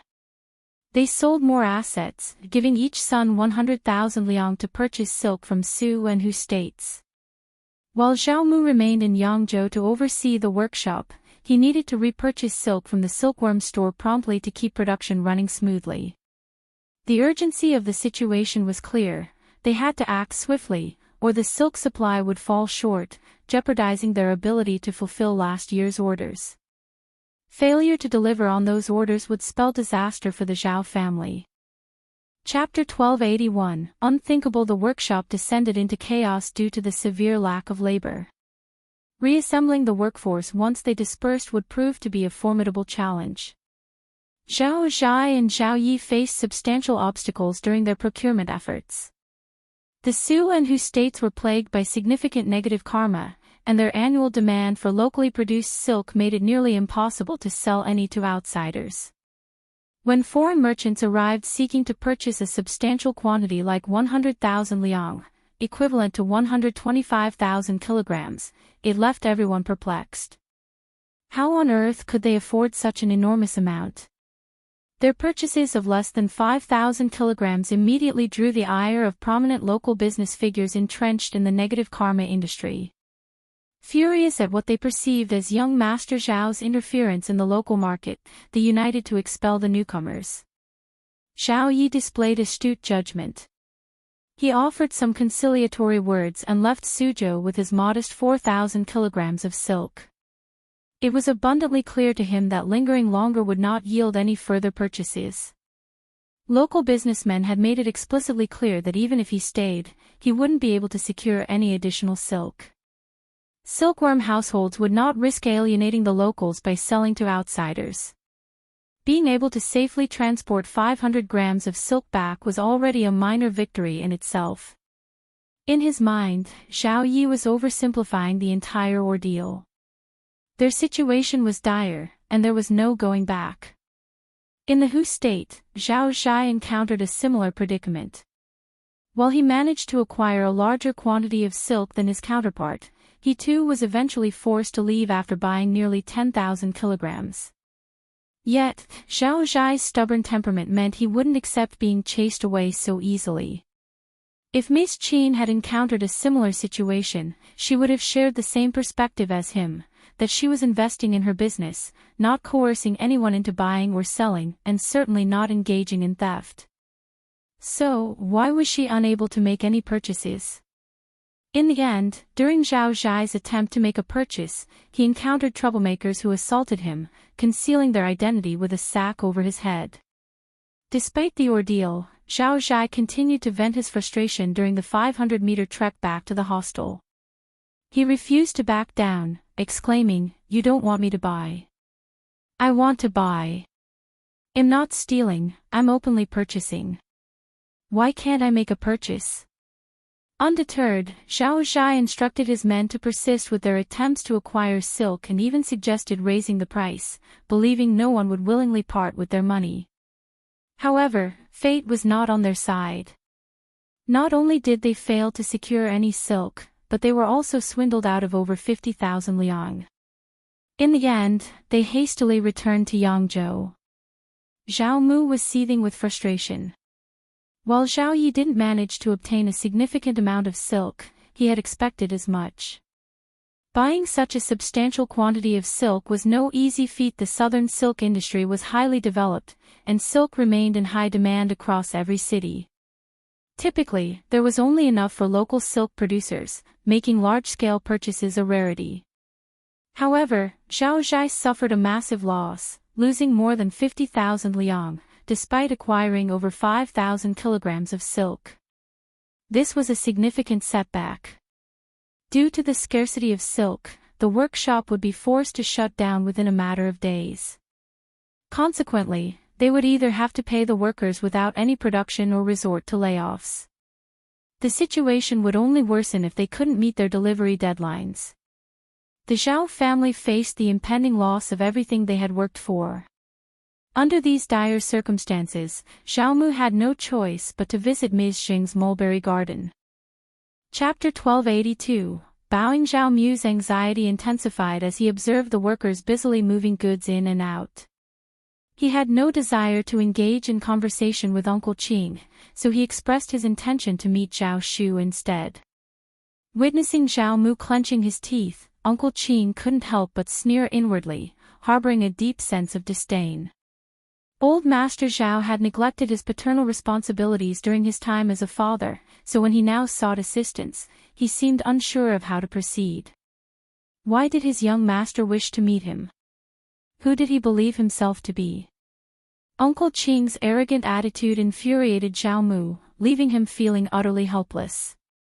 Despite the overwhelming frustration, he reluctantly compelled himself to engage with Uncle Qing. Uncle Qing maintained a composed demeanor, sporting a smile as he reiterated that the Zhao family would have to pay the full price for silk, an amount 30% higher than the market rate. He displayed indifference to whether Zhao Mu accepted the offer or not. After all, the silk produced in their own mulberry garden consistently sold out. If they failed to sell it in Yangzhou City, there would always be eager buyers in Xuan. Zhao Mu's anger boiled over, prompting him to depart with a stern countenance. Meanwhile, Zhao Shu watched the situation unfold with great satisfaction. Zhao Mu had given his best effort but ultimately failed. There was no way around it. They needed to address the issue with Ms.Qin's mulberry garden to resolve their problems once and for all. Upon tallying the precious items in his private savings, Zhao Mu found that fewer than 30 pieces remained. These were all exceptional goods, the result of 3 generations of the Zhao family's tireless efforts to acquire them, and they were valued at over 2 million liang. Zhao Mu was genuinely reluctant to go through with it. He was confident because he had initially intended to pass on this knowledge, and once it was sold, it would be exceedingly challenging to buy it back. The thought of parting with these treasures was not something he wanted to entertain. In the end, they decided to empty the warehouse and allocate 6,000 liang of gold to deliver these treasures to Ms.Qin's abbey in exchange for the needed silk. At this juncture, Zhao Mu had calculated that the Zhao family's wealth had diminished by nearly 2/3 in just 3 months. It was evident that the Zhao family's aspirations of becoming the wealthiest in Yangzhou were now a distant dream. Zhao Mu's shock was palpable, and his expression darkened. An ominous silence enveloped the mansion, with no one daring to utter a word for fear of incurring old master's wrath. As the boxes were carried away, Ms.Qin couldn't help but feel a painful ache in her heart. It was her money, her son's money. She seethed with anger at Zhao Shu's greed in seizing her son's properties. With the workshop matter resolved, Zhao Mu turned his attention to his impending second marriage. Despite his recent trials, he still had some savings left. Upon hearing the news of his forthcoming nuptials, many families expressed interest in him.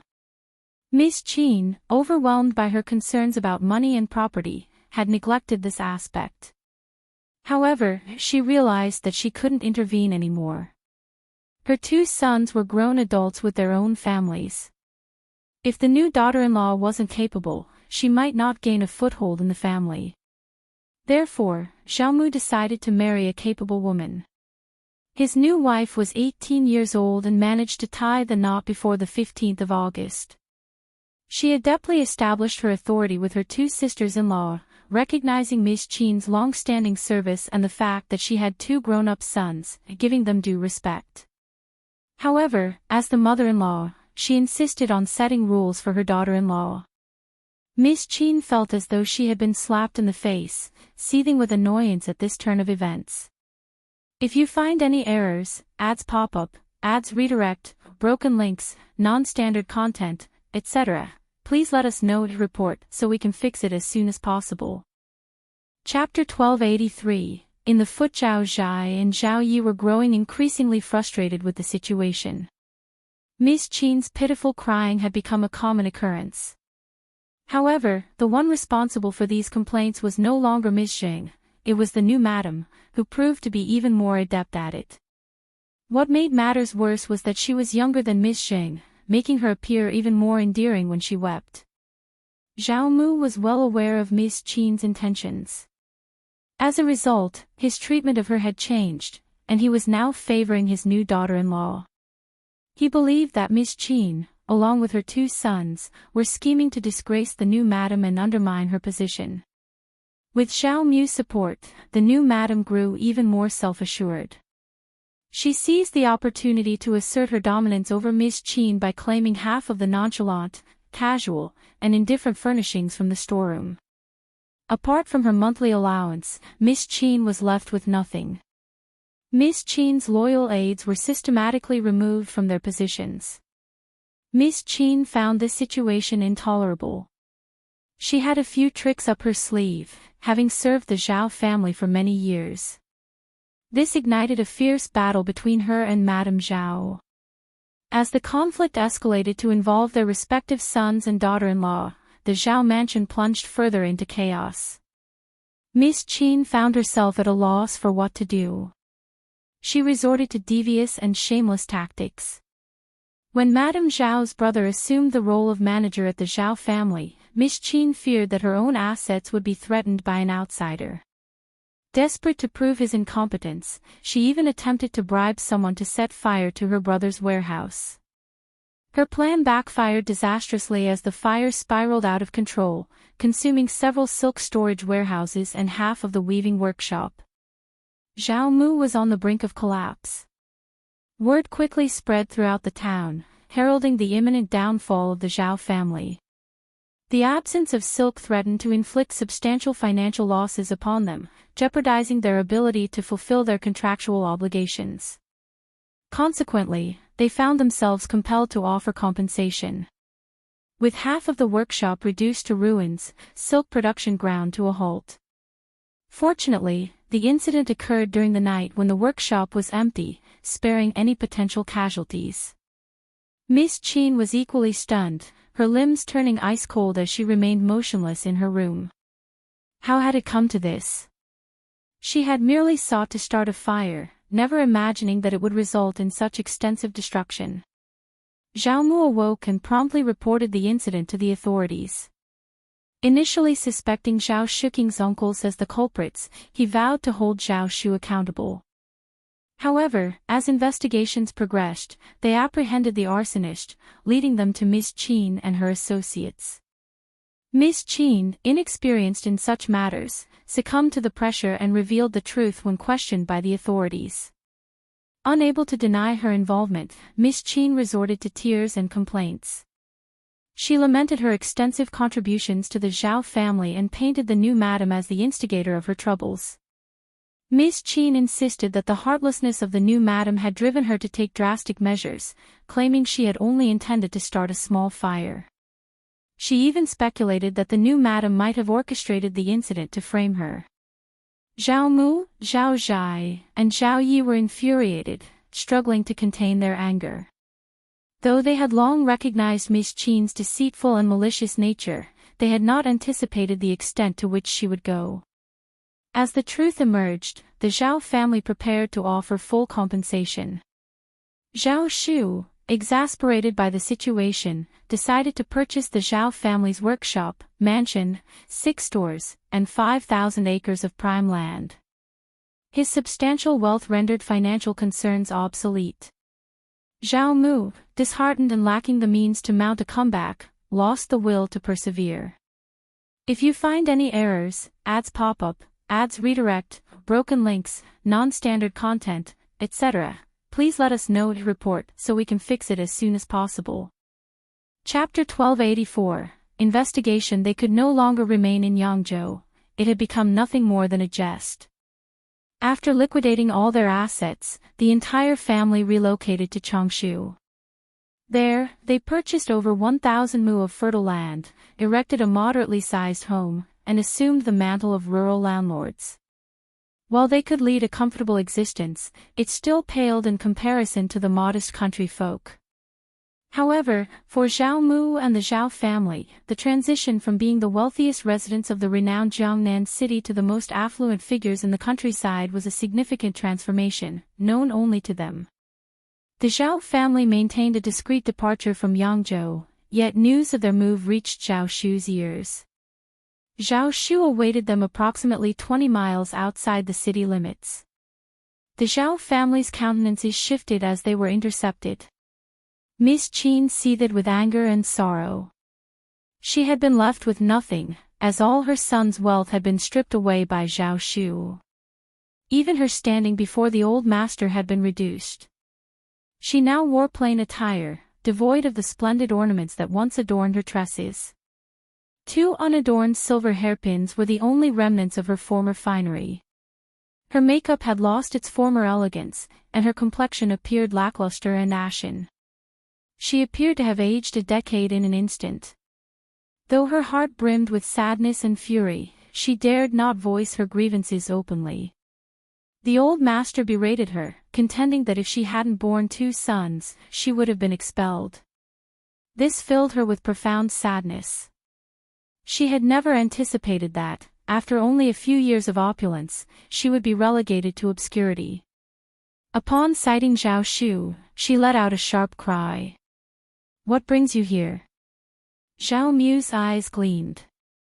"You," Zhao Shu grinned. "Old Master Zhao, do not misconstrue my intentions. I am not here to bid you farewell. I have a query, and I've come to witness the spectacle." Zhao Mu's expression hardened, his anger palpable. Zhao Zhai, Zhao Yi, and Ms.Qin seethed with rage. Zhao Yi possessed sharp wit, but Zhao Zhai merely shot a withering glare at Zhao Shu, refraining from rebuke, an unexpected response that puzzled Zhao Shu. Internally, he sneered, seeing this man as more moneyed coward than a fiery-tempered individual. With the Zhao family's defeat, they were powerless to counter. Contempt surged within Zhao Shu. The prospects of a Zhao family resurgence, with these 2 brothers at the helm, appeared bleak. Approaching Ms.Qin's humble wagon, Zhao Shu lifted the curtain and coldly inquired of Dao seeking, "Did my mother truly meet her end in an accident?" Ms.Qin's countenance shifted. "How is that any concern of mine?" A sneer curled on Zhao Shu's lips. Certain matters resist scrutiny. The more one ponders, the more they appear suspicious. It's in your best interest to steer clear. I won't forgive any interference. I'll investigate this thoroughly, no matter the cost. Ms.Qin quivered inwardly, her hands growing cold. Yet, she steeled herself, standing tall and turning her head away. With a final sneer, Zhao Shu departed without a backward glance at the Zhao family. Zhao Mu cast a fleeting glance at Ms.Qin's wagon and remained silent.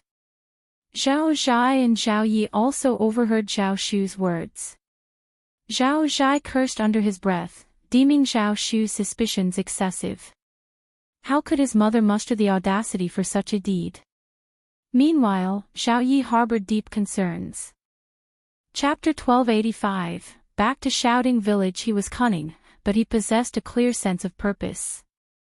The Zhao family stood no chance against Zhao Shu. Zhao Yi didn't even dare contemplate seeking vengeance. Should his mother truly have committed such an act, Zhao Shu's forgiveness seemed an unlikely outcome. Could the Zhao family compel Zhao Shu to address the matter? Later, Zhao Yi privately inquired of Ms.Qin, but she staunchly refused to confess. Her denials only fueled Zhao Yi's growing apprehension. Zhao Yi had always been self-centered, consumed by the fear that Zhao Shu would retaliate. In his paranoia, he pilfered the few valuable items left by Zhao Mu, absconded with over 2,000 liang from the household, and vanished with his wife and children. Zhao Mu's fury resulted in illness, further enfeebling him. Ms.Qin fretted over Zhao Shu's ominous countenance and chilling interrogations, haunted by the thought of his potential return. Nightmares plagued her, and tranquility remained elusive. Then, one fateful day, Zhao Shu appeared at their doorstep. Qiao Xian had no ties to Yangzhou and arrived in Hangzhou by late March. In Hangzhou, Ms. Xing's loyal servants assisted Zhao Shu in managing his business, with Aunt Qing in attendance. Aunt Qing and Qiao Xian shared a familiar rapport, and Zhao Shu had sent her a letter requesting her gracious treatment. Aunt Qing, diligent as ever, ensured everything was well prepared. Qiao Xian explored the floral fields and Zhao Shu's tea plantation, both thriving with vitality. Perfume and tea processing workshops were under construction, along with housing for the workers. Once Qiao Xian delivered the tools, everything would fall into place. Amidst the expansive floral field, an array of flowers sprawled out: roses, jasmine, sweet osmanthus, lilies, and cloves.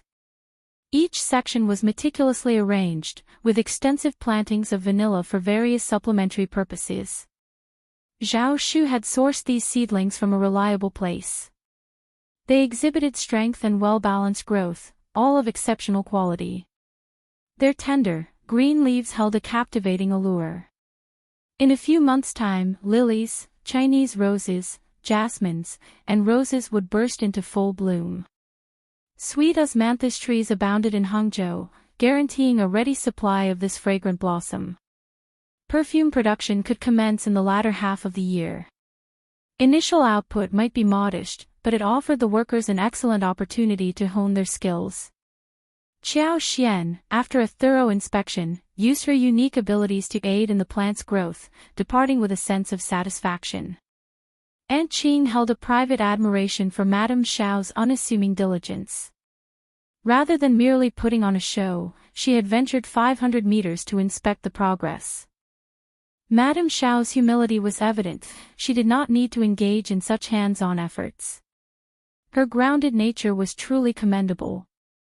Young Master had demonstrated exceptional judgment in pairing Officer Xiao and Madame Xiao for this endeavor. Their collaboration far surpassed that of the neighboring aristocrats. After spending 3 days in Hangzhou, Qiao Xian returned home with Sun Qian and Sun Bai, arriving back in Shaoding village on the 9th day of April.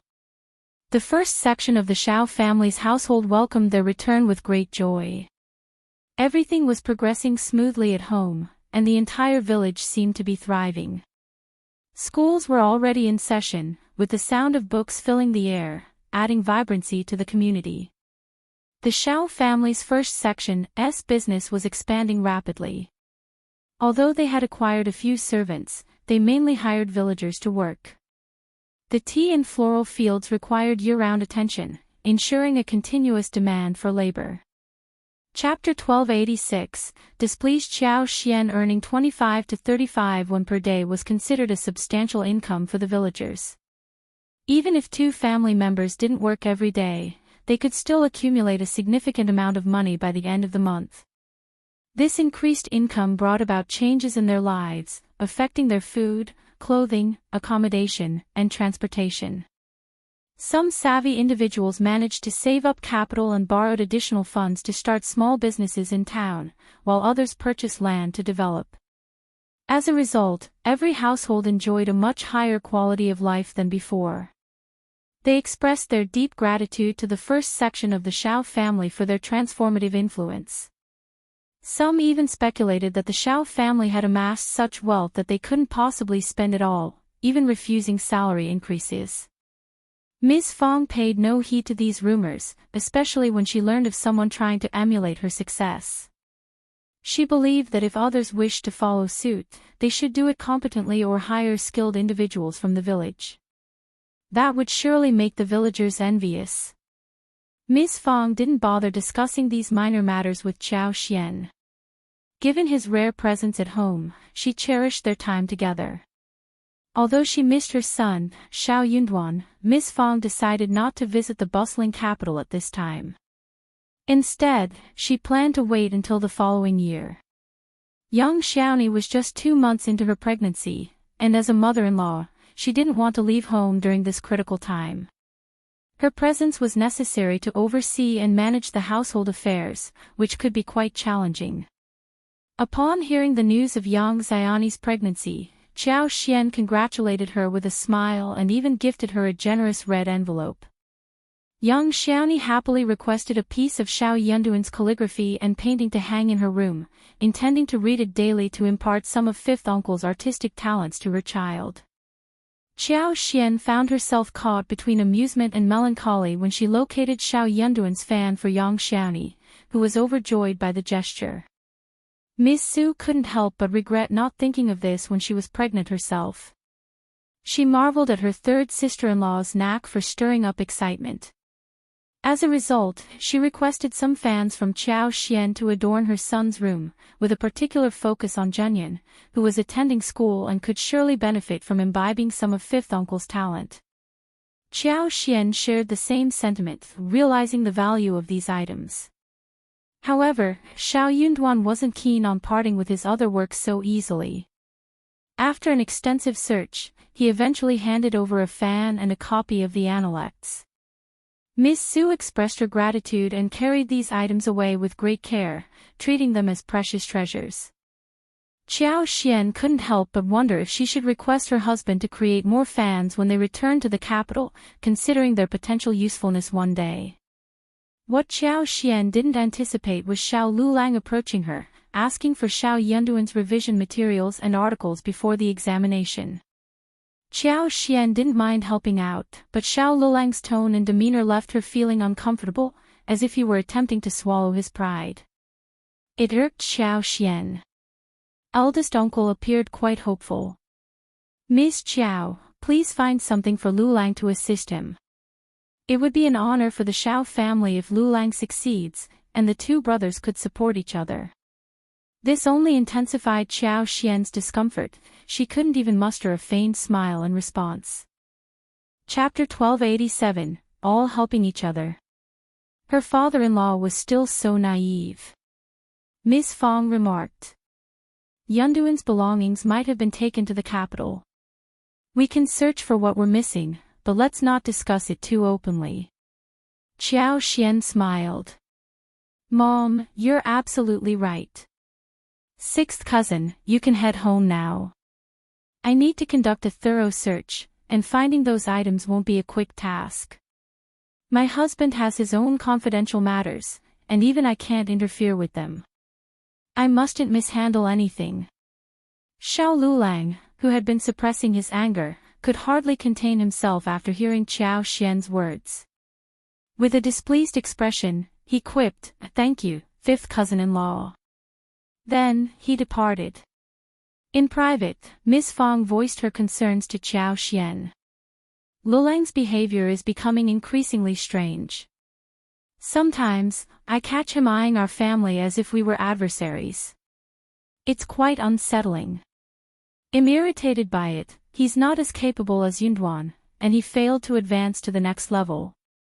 Is that Yunduan's fault? Could it be that Yunduan's success threatens him or makes him feel inferior? Does he see Yunduan as a rival? He's so unreasonable, showing no interest in study at all. I wonder how much he's read. He's nothing more than a mediocre officer. Qiao couldn't help but smile, acknowledging her mother-in-law's insight. Xiao Lulang was indeed not a commendable officer. Ms. Fong continued, don't hand over Yunduan's possessions to him. He regards us as adversaries, so why should we assist him? Who does he think he is? We don't owe him anything. He came inquiring about Yunduan's belongings, and your naive father-in-law even tried to lead him into your room to retrieve them, but I stopped him. I explained that outsiders shouldn't casually access our son's and daughter-in-law's room, they should wait until they return. I put an end to it when I mentioned that you'd be back this spring. I thought that settled it, but here he is again. Qiao's heart skipped a beat, and she inwardly shuddered. She added, Mom, you understand that he should never enter our room and take things. My husband holds an official position, and his writings, particularly his letters, shouldn't be handed over to outsiders, especially those with hidden agendas. It could lead to trouble. The source of this predicament lay in the power of words. As long as individuals had motives, finding something among someone's belongings wasn't a formidable task. Otherwise, why was the study always a restricted zone? They couldn't afford to be careless, as they were promptly and cautiously escorted out of the study, with concerns that their presence might lead to the drafting of articles. Qiao had reservations about Xiao Lulang. Ms. Fong was equally taken aback. She clutched her chest and remarked, Indeed. That's quite fortunate. I don't trust him, Ms. Fong had a knack for this. She remained skeptical of anyone she didn't have faith in, regardless of what they claimed. Ms. Ma even lamented that the first branch of the family was wealthy and looked down upon them, dreading that her son might outshine Xiao Yunduan. Consequently, out of envy, Ms. Fong was reluctant to offer any assistance. Qiao grinned. I'll just gather all of my husband's belongings and take them away.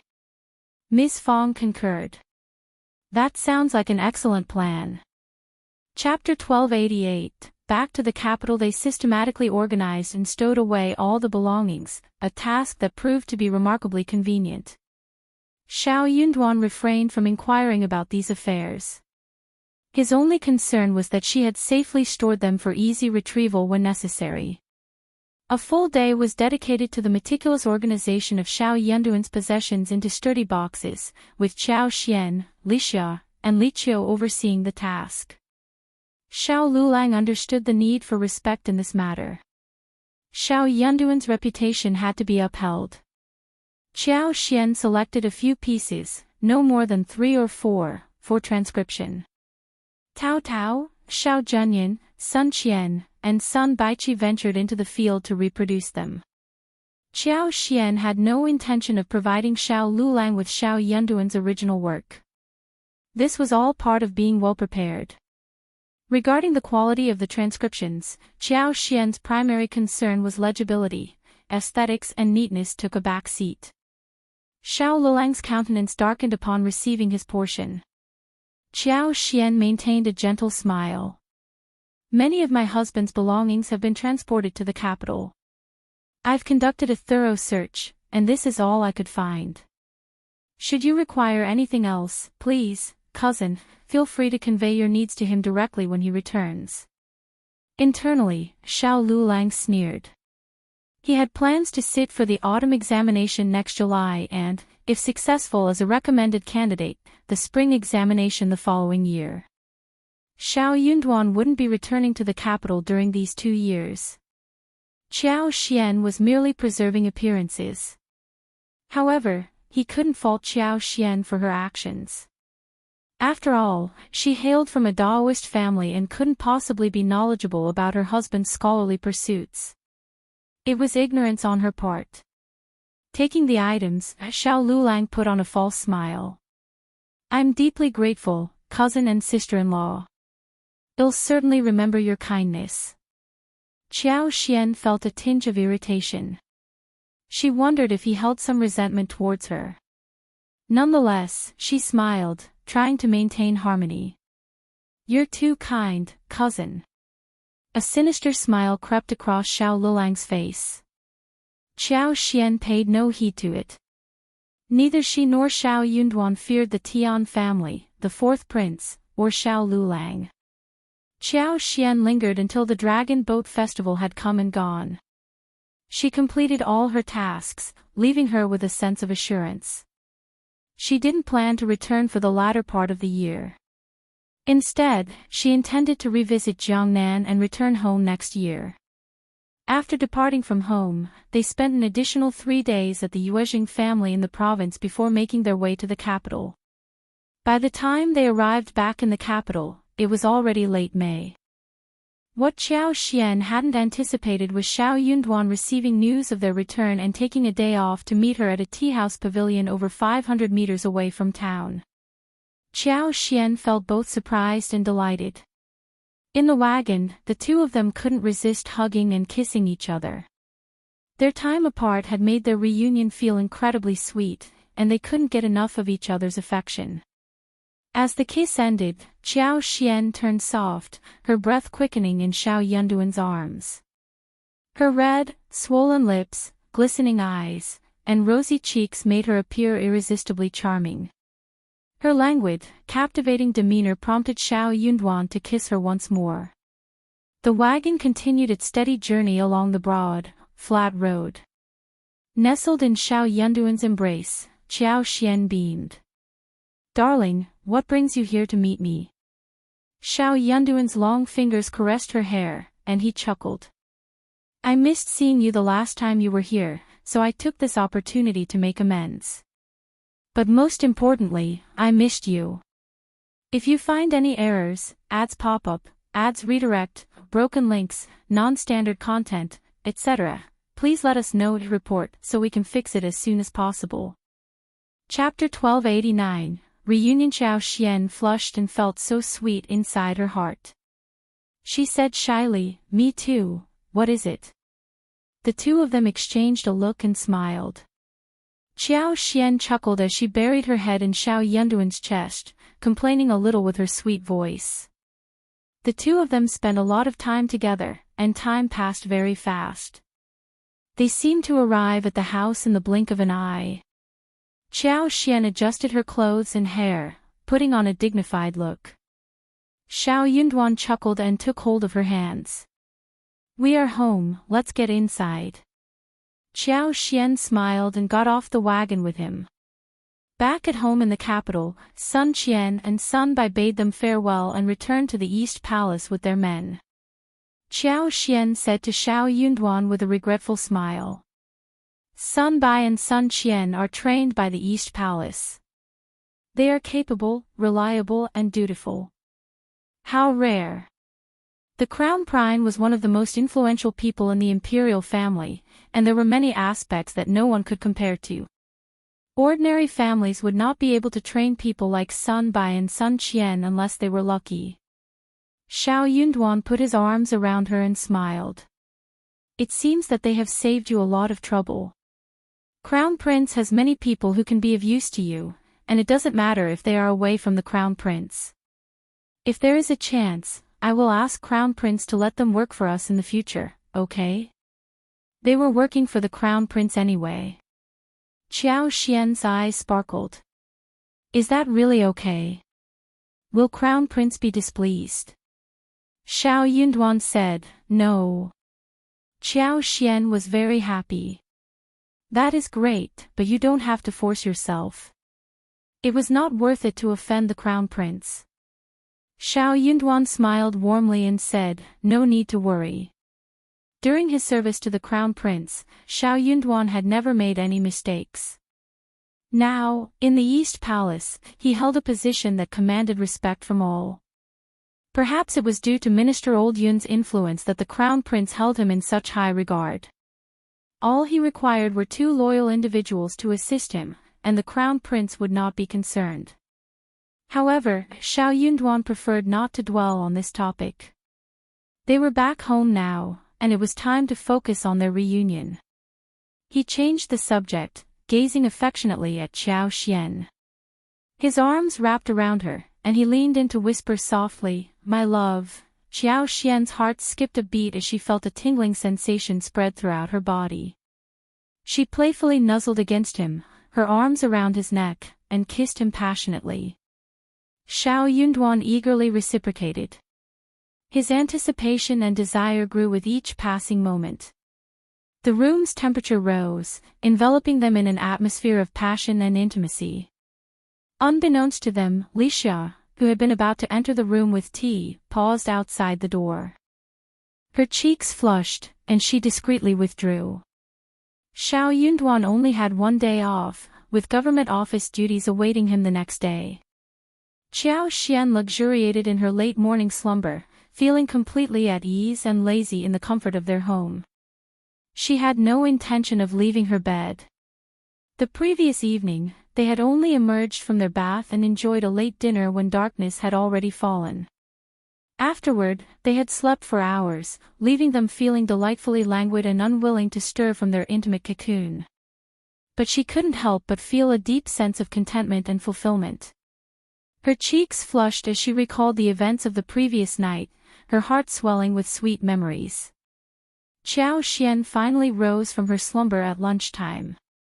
After a refreshing bath and getting dressed, Li Xia and Li Qiao served lunch. Li Xia also presented a platter of vibrant red strawberries, elegantly arranged on a white rhododendron-style fruit tray, creating a visually stunning and tempting display. If you find any errors, ads pop up, ads redirect, broken links, non-standard content, etc., please let us know to report so we can fix it as soon as possible.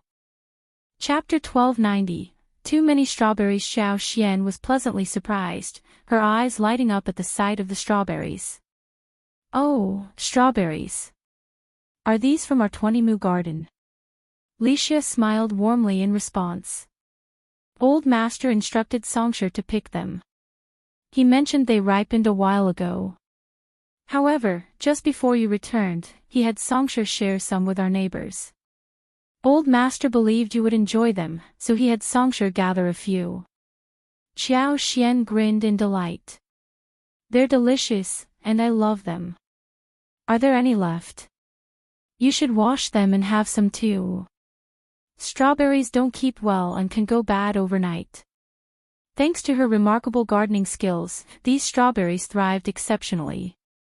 They were slightly larger than copper coins, almost as big as local eggs, and boasted a plump, bright red appearance. One bite released an enticing fragrance, sweetness, and juiciness. The subtle hint of sourness made them irresistibly delectable, and it was hard not to finish half a plate in one go. Strawberries not only tasted heavenly but also looked exquisite, making them a favorite among girls. Li Xia and Li Qiao quickly fetched another plate, and the 3 of them happily indulged in the delicious treat. Shortly after lunch, Xiao Yunduan returned home unexpectedly early. Qiao Xian beamed at him. "What brings you home so early today? I wouldn't have woken up sooner." Xiao Yunduan took her hand and led her into the room, teasingly replying, "That would have been a missed opportunity. I should have returned even earlier." Qiao Xian laughed merrily. As he sat down, Xiao Yunduan embraced her, his eyes filled with affection. "My superiors understood my situation, so they allowed me to come home half a day earlier." Qiao Xian nestled in his arms, a contented smile gracing her lips. It was evident that her husband was thriving in his role at the Ministry of Revenue. The rest of the afternoon passed quickly as Xiao Yunduan and Qiao Xian discussed family matters and enjoyed each other's company. After a few days of relaxation at home, Qiao Xian decided to visit their 20-mu of fields. Songshe proved to be highly dependable. He meticulously planted the 20-mu of fields according to the instructions Qiao Xian and Xiao Yunduan had given him before their departure. At this time of the year, the crops were thriving, painting a picturesque scene of lush greenery that delighted the eyes. Qiao surveyed the fields and estimated that around 12 mu were dedicated to potatoes. When she had initially provided the potatoes from her own garden, she had brought out an abundant supply from her unique space, resulting in a sizable planting. Potatoes, unlike other crops, could be divided into multiple pieces for planting, hence the surplus. Additionally, there were over 4 mu of strawberries, their dark green leaves and vines contrasting beautifully with the bright red fruits. The strawberry plants were in full bloom, adorned with small white flowers, indicating a prolonged fruit-bearing season. A variety of vegetables had been carefully sown as well, including chili peppers, beans, eggplants, tomatoes, cucumbers, cabbages, ginger, scallions, garlic, coriander, radishes, and more. It was safe to say that there would be no shortage of vegetables this year. However, the abundance of strawberries took Qiao by surprise. She hadn't anticipated such a bountiful harvest. Although strawberries were delicious, their household consisted of only 5 people, including the master and the servants, making it impossible to consume them all. Unfortunately, strawberries couldn't be stored, they had to be eaten on the same day they were picked, as they would spoil overnight. It was no wonder that Xiao had instructed Songshe to share some with their neighbors. Yet, there was an art to gift-giving. They should distribute them sporadically, 1 or 2 times now and then, so that everyone could enjoy a taste without coming to expect it regularly. If they constantly gave strawberries as gifts, people might grow accustomed to it, and if the presents were ever absent, it could lead to disappointment and complaints. What was the point of leaving such trouble behind? If you find any errors, ads pop up, ads redirect, broken links, non-standard content, etc., please let us know to report so we can fix it as soon as possible. Chapter 1291, Visit from Zhao Shua's for Xiao Yanduan's colleagues at the East Palace. They couldn't easily reveal their intentions. If they were to disclose their plans, impartiality was imperative. They had to meticulously consider every facet and ensure no one was excluded. Otherwise, they risked earning the disdain of others, and someone might resort to clandestine mischief. Yet, when it came to sharing the food with friends and colleagues, one had to be discerning. Not every colleague warranted friendship. What if someone took advantage, claiming illness with stomachaches, vomiting, or even feigning poisoning? Such accusations would be hard to refute. They had no intention of reconciling with the Tian family and the 4th prince. Their actions at the Ministry of Revenue were merely a show. Unfortunately, there were no markets in the vicinity where they could sell their goods. Strawberries were a novelty in the capital, and there were no nearby vendors. Even if someone were willing to sell, there would be few takers.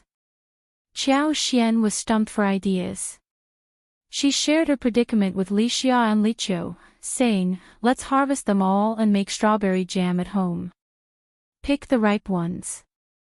For the time being, she decided to keep as much as she could. She planned to find an excuse to return alone and store them all in her personal space. Li Xia and Li Qiao were astonished by the abundance of strawberries, wondering how they could possibly consume them all. Qiao's suggestion brought a smile to their faces. They had brought along a large basket, which would come in handy for collecting the strawberries. Qiao joined in the harvesting, but most of the strawberries found their way into her magical storage space. After half a day of work, the 3 of them had filled 2 large baskets and half of another one. They also gathered some fresh beans, chili peppers, eggplants, and cabbages before heading home. As Qiao approached her own courtyard, she noticed a maid and a servant waiting in the shade. They disembarked from a wagon and greeted her warmly. It was Zhao Shu who sought an appointment. He wanted to discuss matters concerning the floral fields and mulberry garden the next day. Would that be convenient? Had Qiao been a man, Zhao Shu could have spared himself the effort. They were business partners and shared a close bond, which would have allowed them to meet directly in the province. However, given that Qiao was a married woman of similar age, caution was warranted. she could only receive visitors when Officer Qiao was at home. Officer Qiao had just taken a brief respite, so an immediate meeting wasn't possible. Qiao Xian pondered for a moment and then offered a solution with a smile. "Kindly convey to your master that he is welcome to visit tomorrow evening." The maid nodded, her face lit up with gratitude, and then took her leave. Qiao Xian halted her for a moment and instructed Li Xia to provide the maid with half a basket of strawberries. "These strawberries were grown in our field. They are exceptionally sweet and fresh, perfect for consumption after a thorough wash. Please, take them to your master."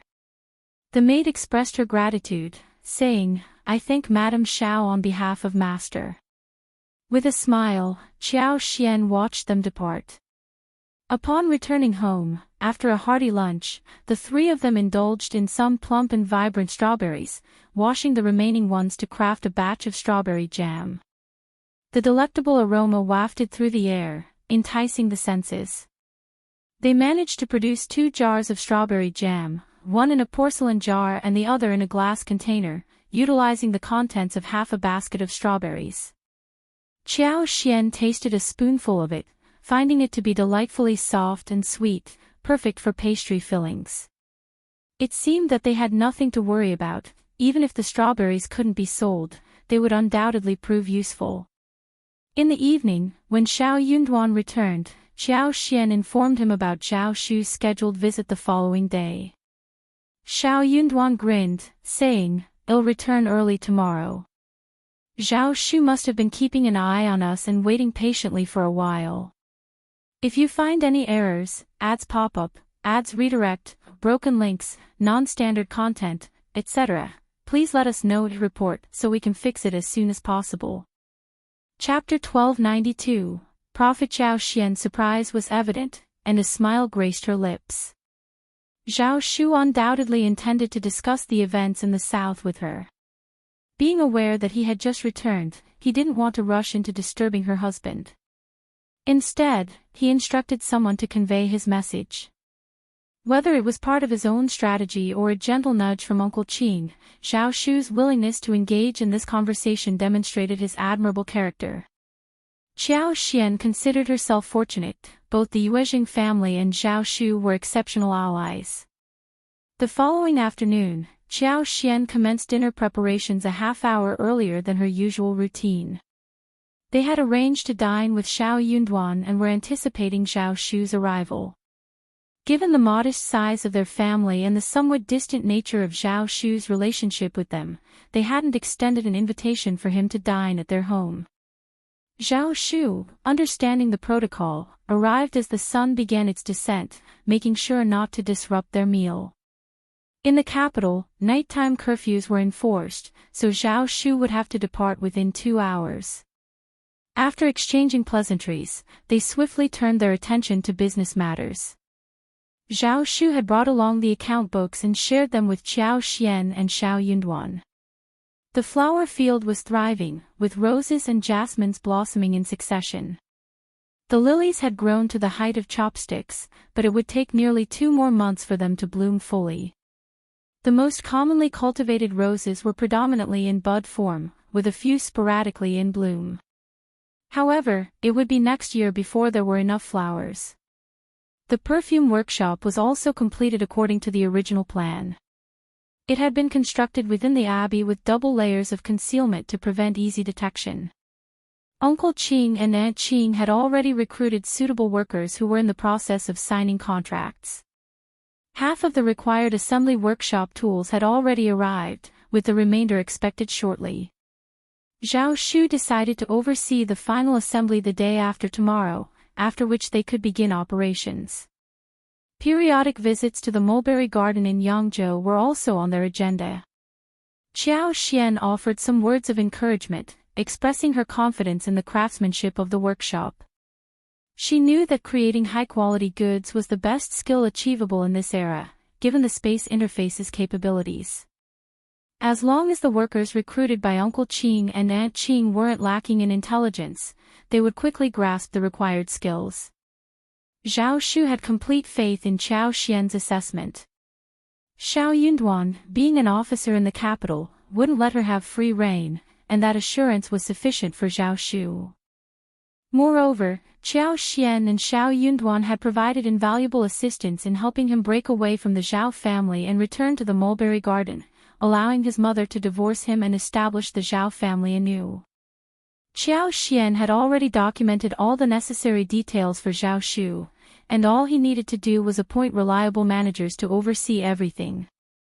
Based on the current progress, they were on track to generate substantial profits in the second half of the year. A significant profit indeed, and she eagerly anticipated it. Speaking of the mulberry garden, Zhao Shu's happiness was palpable. There was nothing more satisfying than reclaiming something lost, especially when it came to Ms.Qin's mulberry garden, which held immense sentimental value for Zhao Shu. He joyfully shared that luck was on their side, as the mulberry leaves were growing exceptionally well that year. The leaves were plump, tender, and abundant, making it an ideal diet for the silkworms. Consequently, the silkworms had thrived, producing copious amounts of silk. This was the perfect time for the silkworms to spin their cocoons and yield silk, making it a highly productive harvest year. Zhao Shu was already prepared to utilize this to re-establish the Zhao family. If you find any errors, ads pop up, ads redirect, broken links, non-standard content, etc., please let us know to report so we can fix it as soon as possible. Chapter 1293, Tea House. What does it matter if the Zhao family is large? They can simply take a few more bites if they can't finish it all. Sooner or later, he would devour the Zhao family. Zhao Zhai and Zhao Yi were no match for him. Zhao Shu and Qiao Xian never anticipated that Ms.Qin would take such action. The Zhao family crumbled and vanished from Yangzhou before the year could come to a close. Qiao Xian clearly understood why the mulberry trees in Ms.Qin's garden were thriving so well and added with a smile, this made her even more confident about securing hundreds of thousands with a 20% share of the profits. Zhao Shu also briefly mentioned the 2 fields that Qiao Xian had entrusted him to oversee. The fields were easy to manage, and the overseer was dependable. Tenants would take good care of them, and the rent would be paid after the autumn harvest. The land in Jiangnan was fertile, and unless it suffered from drought or flood, the harvests were consistently good. It was a substantial amount of money. Seeing that it was getting late, Zhao Shu decided not to overstay his welcome and got up to leave. Officer Xiao would not be pleased if they lingered, especially considering that Madame Xiao had only returned a few days ago. Qiao Xian smiled and inquired, "What did you think of the strawberries we brought home yesterday?" Zhao Shu instinctively displayed a peculiar grin and nodded. "I've never tasted fruit like that before. They are incredibly sweet and delicious." "Thank you, Madame Xiao." Qiao Xian waved her hand and replied, "It's not a big deal. We've planted a few acres, and the strawberries can bloom and bear fruit for months. It's their peak season, and there are plenty of them. Tomorrow, you'll have 2 large baskets prepared for you so that Aunt Qing and the others can also savor them. Oh, and we can't let the strawberries sit for too long. They're at their best when picked fresh and won't taste the same the next day." Qiao Xian raised an eyebrow and chuckled. "Young Master Zhao, would you like more? We have so much of them at home, and you can have someone pick more if you'd like." "No," Zhao Shu replied with a smile. "What I was getting at is that these strawberries are not only beautiful and delicious but also incredibly convenient to eat. Many high-end tea houses serve fresh fruits, and I'm confident these strawberries would be a hit. If you find yourselves with excess, Madame Xiao, you could consider selling them to tea houses. These are fresh fruits rarely seen in the capital and could fetch a good price." He added, feeling a bit self-conscious, "I just mentioned it casually. If I'm mistaken, Madame Xiao and Officer Xiao, please don't take it to heart." While the strawberries were indeed fresh and rare, they were still small fruits and might not yield significant profits for Xiao Yunduan and Qiao Xian. Zhao Shu, coming from a business background, had been influenced by Qiao Xian's words and thought of this idea subconsciously. He was about to hold back when he realized something was amiss, but then he decided to share his thoughts. Little did he know that Qiao Xian didn't mind making money. Upon hearing Zhao Shu's suggestion, she smiled at Xiao Yunduan and asked, "Darling, what do you think?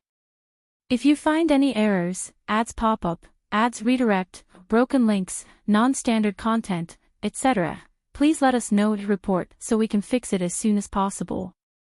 Chapter 1294. Not more land. Xiao Yunduan smiled warmly and nodded at his eager wife.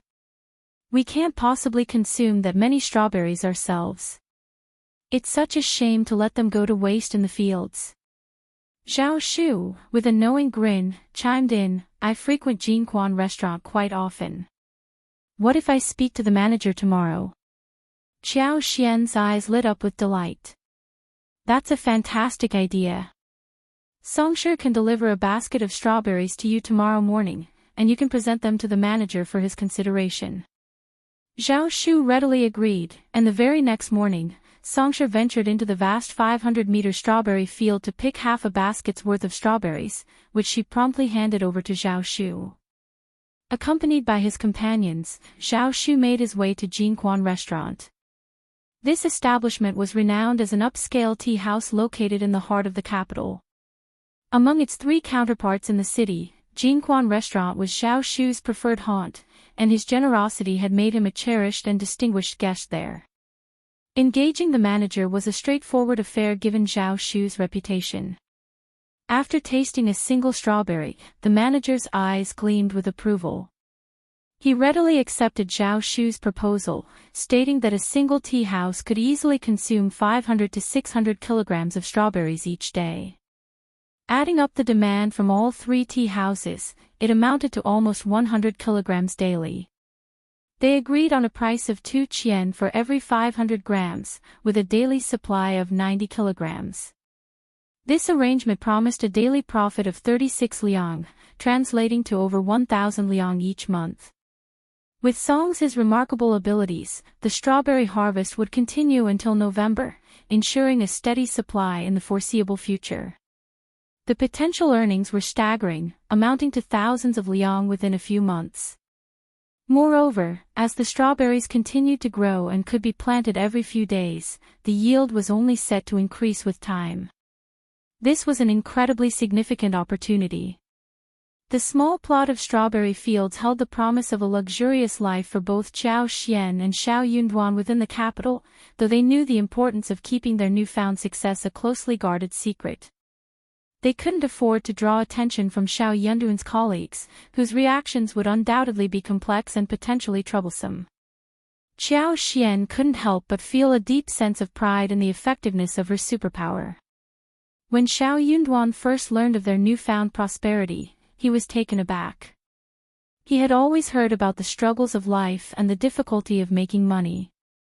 Yet, it seemed effortless for his wife to accumulate wealth. With a confident smile, Qiao Xian expressed her desire for more land, realizing that the current 20 mu wouldn't suffice for their ambitious plans involving potatoes and strawberries.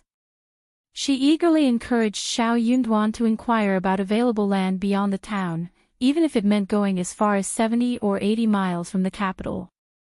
Xiao Yunduan nodded in agreement, taking note of her request. "I'll start looking tomorrow. Finding a large piece of land won't be easy." Given his position as an officer in the Ministry of Revenue, Xiao Yunduan had access to valuable information. Within a few days, he managed to locate a suitable plot of land located over 1,000 mu away from the capital, in Cloudwater Town, roughly 40 miles away. Such a substantial piece of land was a rare find, even with Xiao Yunduan's resources. The following day, Qiao Xian and Xiao Yunduan visited the site together. Situated at the base of a gentle mountain slope, the land offered a relatively flat terrain with small hills rising and falling only a meter or two in height. It comprised over 1,200 mu in total.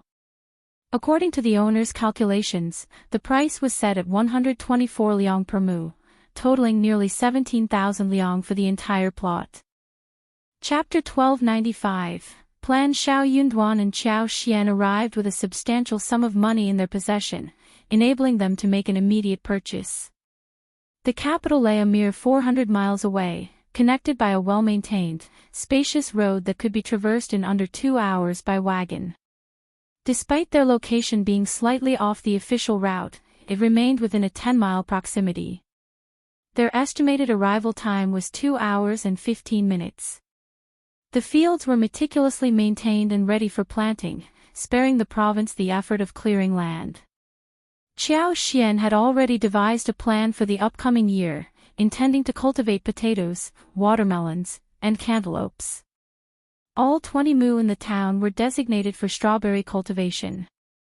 With over 10 mu dedicated to potatoes this year, they anticipated a bountiful harvest, with no concerns about seed availability for next year. They even considered expanding to hundreds of mu. Additionally, they planned to grow hundreds of mu of watermelons and cantaloupes, intending to sell them directly in the capital once ripe.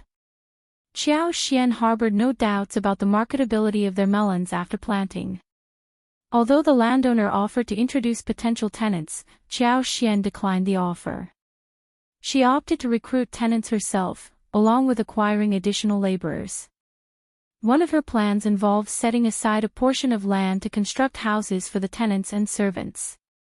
Detailed arrangements were made for the warehouse, tool room, materials yard, and other essential facilities.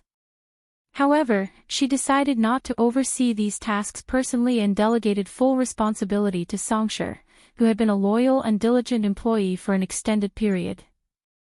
Songshi was ecstatic about the opportunity and expressed his gratitude to Qiao. He assured her that he would perform excellently, determined to justify her trust in him. Qiao found herself torn between laughter and tears as she urged him to rise from his excited kowtow. During the journey back home, Qiao enthusiastically shared her plans for cultivating the 1,200 mu of land within the wagon's confines with Xiao. He listened with a smile, fully supportive of her ideas. Xiao was accustomed to his wife's fervor for farming, whether it involved vegetables, fields, or various crops. He never hesitated to encourage her in pursuing her agricultural interests. Songshi took his responsibilities with utmost seriousness. Not wanting to burden Qiao, he sought advice from Zhao Shu's managers, displaying a fair and sensible approach. Impressed with Song's diligence, Qiao granted him the autonomy he deserved. However, she also recognized that as Songshi assumed a managerial role in the future, he would need assistance at home, particularly with the demands of the fields. Qiao discussed this matter with Xiao, and together they enlisted the help of a 14 or 15-year-old page boy named Xingyan to assist with various tasks. What came as a surprise to Qiao was the immense popularity of her strawberries at Jinquan restaurant.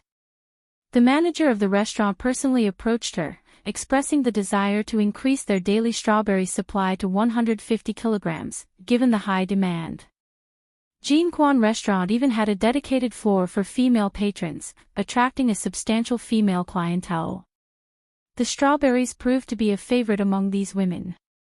When the ladies wished to purchase the strawberries for takeout, the restaurant couldn't refuse, as they also offered takeaway options for snacks, candied fruits, and tea leaves in their tea house. However, this surge in demand quickly exceeded the available supply of strawberries. Qiao remained the sole provider of these sought-after berries. Word about the rarity and deliciousness of Qiao strawberries began to spread among the guests, fueling their desire to sample them. They were willing to pay 2 liang for every 500 grams of strawberries, highlighting their eagerness to savor this delectable treat. Chapter 1296, Buying. Of course, we've already reduced the price, and selling strawberries is a new venture for us. However, we do need to consider raising the price for Madame Xiao, Qiao replied. Qiao had no objections to this decision. Offering 2 qian for 500 grams of strawberries was already a generous price, especially given the novelty of the product. She hadn't anticipated just how popular they would become. However, for individuals like Zhao Shu, who had mentioned the strawberries to the tea house, and Xiao, a prominent figure in the East Palace, the price of 2 Qian for 500 grams seemed quite low. Given the rising demand for strawberries, it was only logical for the manager to contemplate increasing the price. Qiao did some calculations, for mu of strawberries, producing 300 kilograms per day. Thanks to her extraordinary abilities, the yield had significantly improved, but 300 kilograms still exceeded the demand. In the end, they decided to supply 125 kilograms per day at a rate of 6 Qian per 500 grams. Qiao was content with offering strawberries at 10 Qian per 500 grams, and she was already satisfied with the 6 Qian price. This venture brought in 150 liang per day, totaling 4,000 liang each month. It appeared they had discovered another profitable avenue. As word of the strawberries spread, Qiao couldn't fathom how the news had reached so many people. Various vendors and tea houses approached her, proposing higher prices for her strawberries. Qiao turned down these offers, stating that she intended to increase production next year. However, the rejection seemed to have the opposite effect. Different people started coming to her door the next day, and those who were initially declined returned on the following days. This frustrated Qiao to the point where she couldn't help but vent her frustration to Xiao. After some thought, Xiao proposed, "Tomorrow, I will visit the East Palace and offer some strawberries to the Crown Prince. I'll also inquire if they would like to cultivate them at the Imperial Plantation next year."